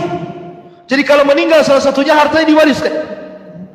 Tapi setelah perang Badar turun ayat bahwa harta waris itu hanya untuk yang ada hubungan rahim saja, ahli waris saja. Maka kemudian dimansuh, tidak ada lagi saling mewarisi kecuali memang keluarga. Yang ada saling menolong, saling membantu, dan begitu seterusnya. Ya. Jadi suatu ketika Salman Al-Farisi ini melihat istrinya Abu Darda nggak pernah dandan, karena waktu itu belum ada ayat hijab, jadi rambut masih nampak gitu kan, kucel, nggak pernah mandi, pakaiannya biasa, pokoknya nggak ada dandan, jelek lah. Ya. Jadi Salman Al-Farisi mengatakan, ya Umma Darda, dandanlah sedikit. Ya, masa kayak gini kau punya suami gitu. Kata Ummu Darda, ya Salman, anna Abu Darda laisa lihaja. Hei Salman, Abu Darda itu tidak ada hajat lagi sama saya. Kalau siang puasa, malam sholat malam, tidak ada waktu untuk saya. Jadi biarlah saya seperti ini. Saya ini seolah-olah tidak punya suami aja katanya. Ya. Jadi orang dulu suami tidak perhatikan istri itu karena rajin ibadah. Kalau sekarang lain. Karena ada orang ketiga, keempat, kelima, keenam, dan begitu seterusnya kan itu ya. Jadi akhirnya kemudian Salman mengatakan kepada Ummu Darda, udah gini aja, bilang saudaranya besok datang. Akhirnya kemudian Abu Darda mendengar saudaranya akan datang ke rumahnya. Wah, disediakan kamar yang bagus, makanan yang lezat, ya. Karena menyambut saudaranya, datanglah Salman malam-malam. Ketika itu Salman sudah disediakan kamar, nggak mau tidur dia, nggak mau tidur. Abu Darda sholat. Ya. Kata Abu Darda, kenapa kau tak tidur wahai Salman saudaraku? Kata Salman, enggak. Saya akan tidur kalau kau tidur di sampingku, katanya. Akhirnya Abu Darda terpaksa tidur, tidak sholat malam dia. Setelah sepertiga malam baru bangun. Ayo kita sholat, katanya. Besoknya dihidangkan makanan. Abu Darda pergi, Salman suruh makan. Abu Darda datang, kok nggak habis makanannya, nggak dimakan? Tidak. Saya ingin makan berdua. Batalkan puasaku, katanya. Akhirnya dibatalkan. Ya. Selama 3 hari begitu. Jadi Abu Darda sudah tidak sholat malam lagi kecuali sepertiga malam dan tidak puasa sunnah lagi. Sebelum pulang Salman menasihati Abu Darda, ingat ya, aku pernah mendengar Rasul bersabda, engkau ini hidup kasih 3 hak. 1 hak untuk keluargamu, 1 hak untuk dirimu, 1 hak untuk Rabbmu. Jangan kau habiskan untuk Rabbmu saja. Kau ada keluarga, jiwamu pun punya hak, harus istirahat, nanti sakit, katanya kan. Akhirnya sampailah kabar ini kepada Rasul. Apa kata Rasul? Sadaqah Salman, benar kata Salman itu. Begitulah ukhuwah mereka. Sampai kepada Abdurrahman bin Auf dengan Sa'd bin Rabi. Kata Sa'd bin Rabi, Abdurrahman bin Auf, aku punya 2 rumah. Kau tengok rumah itu, mana yang kau cocok, ambil salah satunya. Sa'd Ibn Rabi tidak mengatakan, ini rumah yang saya tempati, saya punya rumah kos-kosan sana, aku ambil yang kos-kosan itu. Tidak gitu bahasanya. Ini 2 rumah kau tengok, mana yang cocok ambil. Itu lain bahasanya kan. Aku punya 2 kebun, dua-duanya sudah mau buah kurmanya. Kau datanglah ke kebun dua-duanya, tengok mana yang kau cocok, ambil tuh 2 kebun tuh. Bukan bahasanya, ini kebun mau berbuah, ini nanti saya panen, kau yang itu dulu aja, kau tanam dulu aja. Enggak gitu. Aku punya 3 istri, aku tengoklah 3-tiganya. Kan belum ada hijab waktu itu. Kalau kau cocok ke yang istri pertama atau istri kedua atau istri yang paling muda, istri ketiga, aku tinggal tunjuk saja Abdurrahman, nanti besok ku ceraikan dia. Tunggu sampai masa idahnya, ku danai kau nikah dengan dia. Ada orang kayak gitu, mengasihkan istrinya. Yang 1 aja pengen 2, yang 2 pengen 3, mau dibalikan ke orang. Nggak bisa carok istri antum diambil orang. Artinya bahwa sampai seperti itulah persaudaraan Muhajirin dan Ansor gitu loh, luar biasa itu. Siapa yang mendidik mereka? Nabi SAW. Sampai akhirnya kemudian setelah Rasul agak lama di kota Madinah, barulah terjadi syariat jihad. Terjadi peperangan banyak yang sudah saya ceritakan. Terjadi perang Badar, perang Uhud, perang Hunain, Fathu Makkah, Sulh Hudaybiyah, perang Tabuk, perang Mu'tah, macam-macam perang kan. Sampai akhirnya kemudian Nabi SAW berakhir di perang mana? Terakhir kita bahas perang Tabuk. Itulah perang yang terakhir Rasul, karena yang dilawan bukan musyrik Arab, yang dilawan bukan orang-orang Yahudi Madinah. Kenapa? Karena orang musyrik semua sudah masuk Islam, ya kan? Orang-orang Yahudi semua sudah terusir, Mekah Madinah sudah dikuasai. Perang Tabuk ini perang melawan Nasrani Romawi, dan Allah menangkan. Ya. Ma'asyiral muslimin yang dimuliakan Allah Azza wa Jalla. Lah setelah itulah kemudian detik-detik wafatnya, dan ini pembahasan terakhir, bahwa kelahiran di bulan Rabiul Awal, hijrah di bulan Rabiul Awal, dan wafat pun di bulan Rabiul Awal. Bagaimana kisah kematiannya? Ma'asyiral muslimin yang dimuliakan Allah Subhanahu wa taala. Ketika Nabi SAW pulang dari Fathu Makkah, kemudian Nabi SAW turun ayat surah Al-Ma'idah ayat 3. Al-yawma akmaltu lakum dinakum wa atmamtu alaikum ni'mati wa raditu lakumul islam madinah. Aku sempurnakan kepada kalian agama kalian. Aku sempurnakan nikmatku untuk kalian dan Islam sebagai agama kalian. Maknanya dengan turun Al-Ma'idah ayat 3, selesai tugas Nabi. Apa? Selesai. Rasul sudah menyampaikan risalah semuanya. Agama sudah sempurna. Apalagi yang mau ditambah? Makanya kemudian Nabi SAW beberapa hari sebelum wafatnya, Nabi mengajak para sahabat untuk berziarah ke kuburan Uhud, ke kuburan syuhada Uhud. Rasul ingin katakan kepada para sahabat, kalaulah bukan karena Allah kemudian mereka, kalian tidak akan seperti ini sekarang. Rasul tidak pernah melupakan jasa orang, apalagi sudah meninggal dan sangat berjasa. Ya, Rasul mengajak para sahabat ke kuburan Uhud. Kalau bukan karena Allah kemudian mereka, nggak mungkin Mekah jadi negara Islam, Madinah jadi negara Islam, semua orang masuk Islam. Maka Nabi SAW mengucapkan salam kepada mereka, Assalamualaikum ya ahla Uhud, ya. Nas'alullah walakumul afiyah wa inna insyaallah bikumul lahiqun. Keselamatan bagi kalian wahai syuhada Uhud, katanya. Sesungguhnya kami hanya meminta kepada Allah agar Allah memaafkan diri kami dan juga kalian, dan ingat kami pun akan menyusul kalian, kata Rasul. Kemudian Rasul pulang. Di tengah jalan Rasul menangis. Semua sahabat menangis. Kemudian sahabat bertanya, kenapa Rasul menangis? Kata Nabi SAW, Ishfaqtu ikhwani, aku rindu dengan kawan-kawanku wahai sahabat. Sahabat mengatakan, ya Rasul, awalasna ikhwanuka, Rasul, bukankah kami teman-teman? Lalu kami ini siapa? Kata Nabi SAW, antum lastum ikhwani, kalian bukan saudara, bukan teman-temanku. Antum ashabi, engkau sahabatku. Lalu siapa teman-teman wahai Rasul? Maka Rasul mengatakan, ikhwani alladzina ja'u min ba'di wa lam yarawni wa yu'minu bi. Sebuah kaum datang sepeninggalku, mereka tidak pernah melihatku tapi beriman denganku. Aku rindu berjumpa dengan mereka. Akhirnya kemudian Rasul pulang, sampai akhirnya dia pun pada giliran rumah Maimunah. Disitulah mungkin semakin parah sakit Nabi SAW akibat racun yang pernah dimakannya. Sakit parah Rasul. Kemudian Rasul mengatakan kepada Maimunah, wahai Maimunah, kumpulkan istri-istriku yang lainnya, kumpulkan.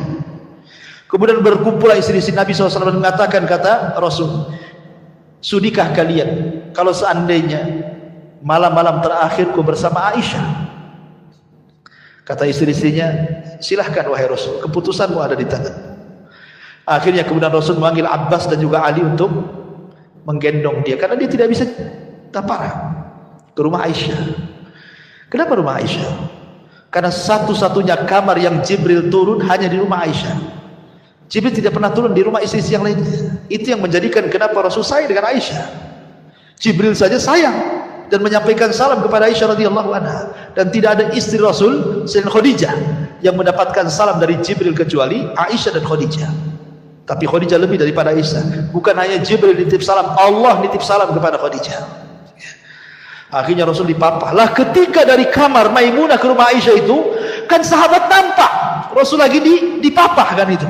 Tersebarlah kepada sahabat seantero kota Madinah. Rasul sakit parah, Rasul sakit parah. Khawatir para sahabat. Semua datang dari rumah-rumah mereka, mengutus orang-orang mereka, suruh melihat kondisi Nabi seperti apa. Akhirnya orang pun menunggu di Masjid Nabawi, karena saking banyaknya sampai keluar masjid. Kemudian suara mereka, tangis kesedihan mereka sampai masuk di kamar Aisyah. Kata Rasul, ada apa? Kok banyak gaduh kali di luar itu? Kata Aisyah radhiyallahu anha, dia mengatakan, mereka sahabat-sahabat Rasul, mereka mengkhawatirkan kamu. Akhirnya kata Rasul mengatakan, panggil Abbas dan Ali. Panggil Abbas dan Ali. Kata Rasul, papa aku ingin melihat sahabatku, katanya. Akhirnya kemudian Nabi SAW masuk ke Masjid Nabawi. Itulah kemudian Rasul dengan tertatih-tatihnya naik ke atas mimbar, dan itulah khutbah terakhir Rasul. Karena setelah itu Rasul tidak pernah lagi khutbah karena meninggal. Rasul berkhutbah di situ. Salah satu khutbah Rasul, dia mengatakan, "Man kuntu akhadtu malan, fahada mali falyakhudh minhu." Wahai sahabatku, siapa yang dulu ku ambil hartanya, ini hartaku ambil sekarang. Wa man kuntu darabtu dhahran, siapa yang dulu ku pukul pundaknya, fahada dhahri falyaqtas minhu, silahkan pukul aku sekarang. Wa man kuntu syatamtu irdan, fahada irdi falyaqtas minhu, atau dulu pernah ku caci, ku maki, ku rendahkan, ku gibah, ini kehormatanku, caci sekarang, maki sekarang, rendahkan sekarang. Seolah-olah Rasul ingin mengajarkan kepada kita bahwa di akhir-akhir hayat itu kalau bisa jangan membawa dosa. Jangan membawa dosa. Kalau orang sudah sakit dan parah, ya, kalau bisa minta maaf orang lain. Jangan kemudian setelah meninggal sibuk pula orang berdiri, ya kalau jenazah ini ada hutang, ini keluarganya bisa bayar sama beliau, gitu. Kalau dulu punya salah tolong maafkan, nggak ada gunanya, ikhwan. Justru saat-saat sakit itulah ingat kok dulu kalau punya salah punya utang, cepat bayar sama si anu. Saya pernah gibah dia, tolong minta maaf sama dia. Kan begitu. Itu yang diajarkan Rasul kepada kita. Akhirnya kemudian Nabi SAW berkhutbah banyak sampai terakhir Rasulullah SAW kemudian mendoakan para sahabat dan mengatakan awakumullah, hafidhakumullah, nasarakumullah, dan begitu seterusnya. Semoga Allah menjaga kalian, menolong kalian, melindungi kalian, dan begitu seterusnya. Kemudian Rasul mengatakan, titipkan salamku kepada siapapun dari umatku. Rasul menitipkan salam kepada kita. Kemudian Rasul naik, turun dari mimbar, masuk ke rumah Aisyah. Detik-detik wafatnya Nabi SAW pingsan berkali-kali, sampai akhirnya suatu ketika seluruh keluarganya kumpul, tiba-tiba Rasul mengatakan, bisa nggak kalian semua keluar? Bisa nggak kalian semua keluar? Kecuali Aisyah, karena Rasul berada di pangkuan Aisyah. Maka semua keluarganya, istrinya, semua keluar, anak-anaknya. Rupanya maksud Rasul itu kenapa? Karena di depan pintu ada malaikat Jibril dan malaikat maut. Jibril minta izin untuk masuk. Kemudian setelah Jibril mengucapkan salam dan memberitahu bahwa dia bersama malakul maut, kemudian Nabi SAW diberikan pilihan oleh Jibril. Apakah engkau akan tetap hidup? So, malaikat maut tidak akan mencabut hari ini, dan engkau akan senang dengan apa yang kau telah perjuangkan selama ini, ataukah engkau akan menyusul saudara-saudaramu di Rafiqil A'la sana, di surga yang paling tinggi bersama para nabi, orang-orang soleh, para siddiqin, para syuhada? Pilih mana? Maka Rasul tiba-tiba mengisyaratkan tangannya. Aisyah mengatakan, demi Allah, aku baru perasan Rasul sedang diberikan pilihan. Karena setiap para nabi diberikan pilihan, mau hidup atau mati, ya kan? Makanya kemudian Rasul menunjukkan sampai ke atas begini, ila rafiqil a'la, ila rafiqil a'la, kata Rasul. Saya memilih ke atas, saya memilih ke atas. Maknanya milih meninggal. Karena apa yang di sisi Allah lebih baik dibandingkan di dunia. Ya. Maka Rasul mengatakan, ala wa inna lil mauti lasaqarat. Ingat, pada kematian itu ada rasa sakaratnya, ada rasa pedihnya, ada rasa sakitnya. Rasul merasakan sakit luar biasa, melebihi manusia biasa saat kematiannya. Tapi tentu maksudnya adalah rasa sakit yang diderita seorang mukmin saat kematiannya boleh jadi itu akhir menggugurkan semua kesalahannya. Tapi rasa sakit orang-orang kafir saat meninggal boleh jadi itu awal adab bagi dia. Ya. Makanya Nabi SAW kemudian terakhir mengucapkan as-salatu salah wa ma malakat aymanukum. Jaga oleh kalian salat, jaga oleh kalian salat, dan hamba-hamba sahaya kalian, tolong lindungi mereka, jangan zalimi pada mereka. Itulah ucapan yang terakhir yang diucapkan Nabi SAW. Kemudian dia mengucapkan tahlil la ilaha illallah.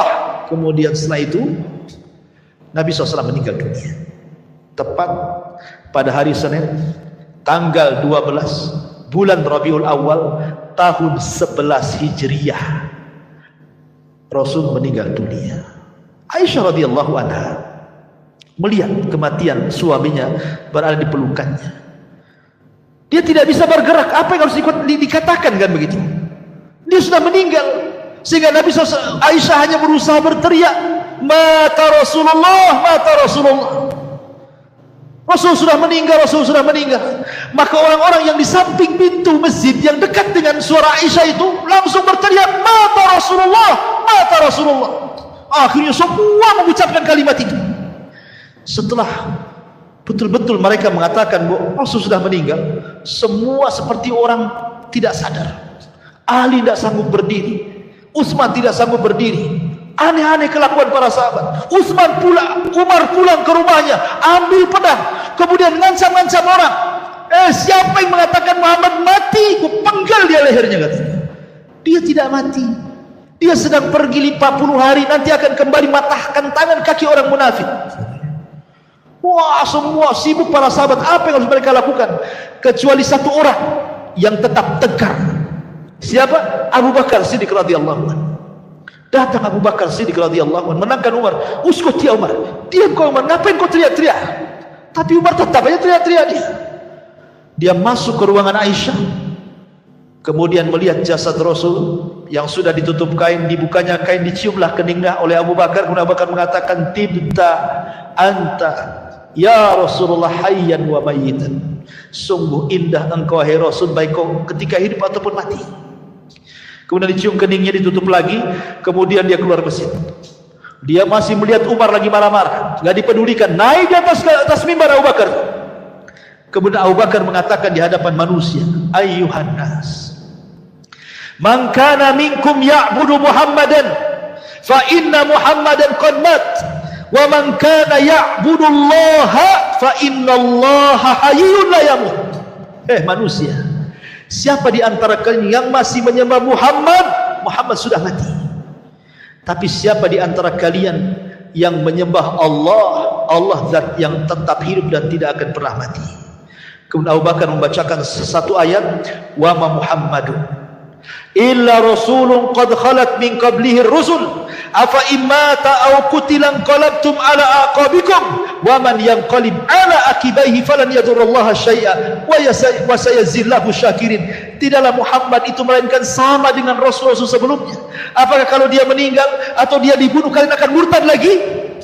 Demi Allah, siapapun yang murtad dari agama kalian tidak memadaratkan Allah sama sekali.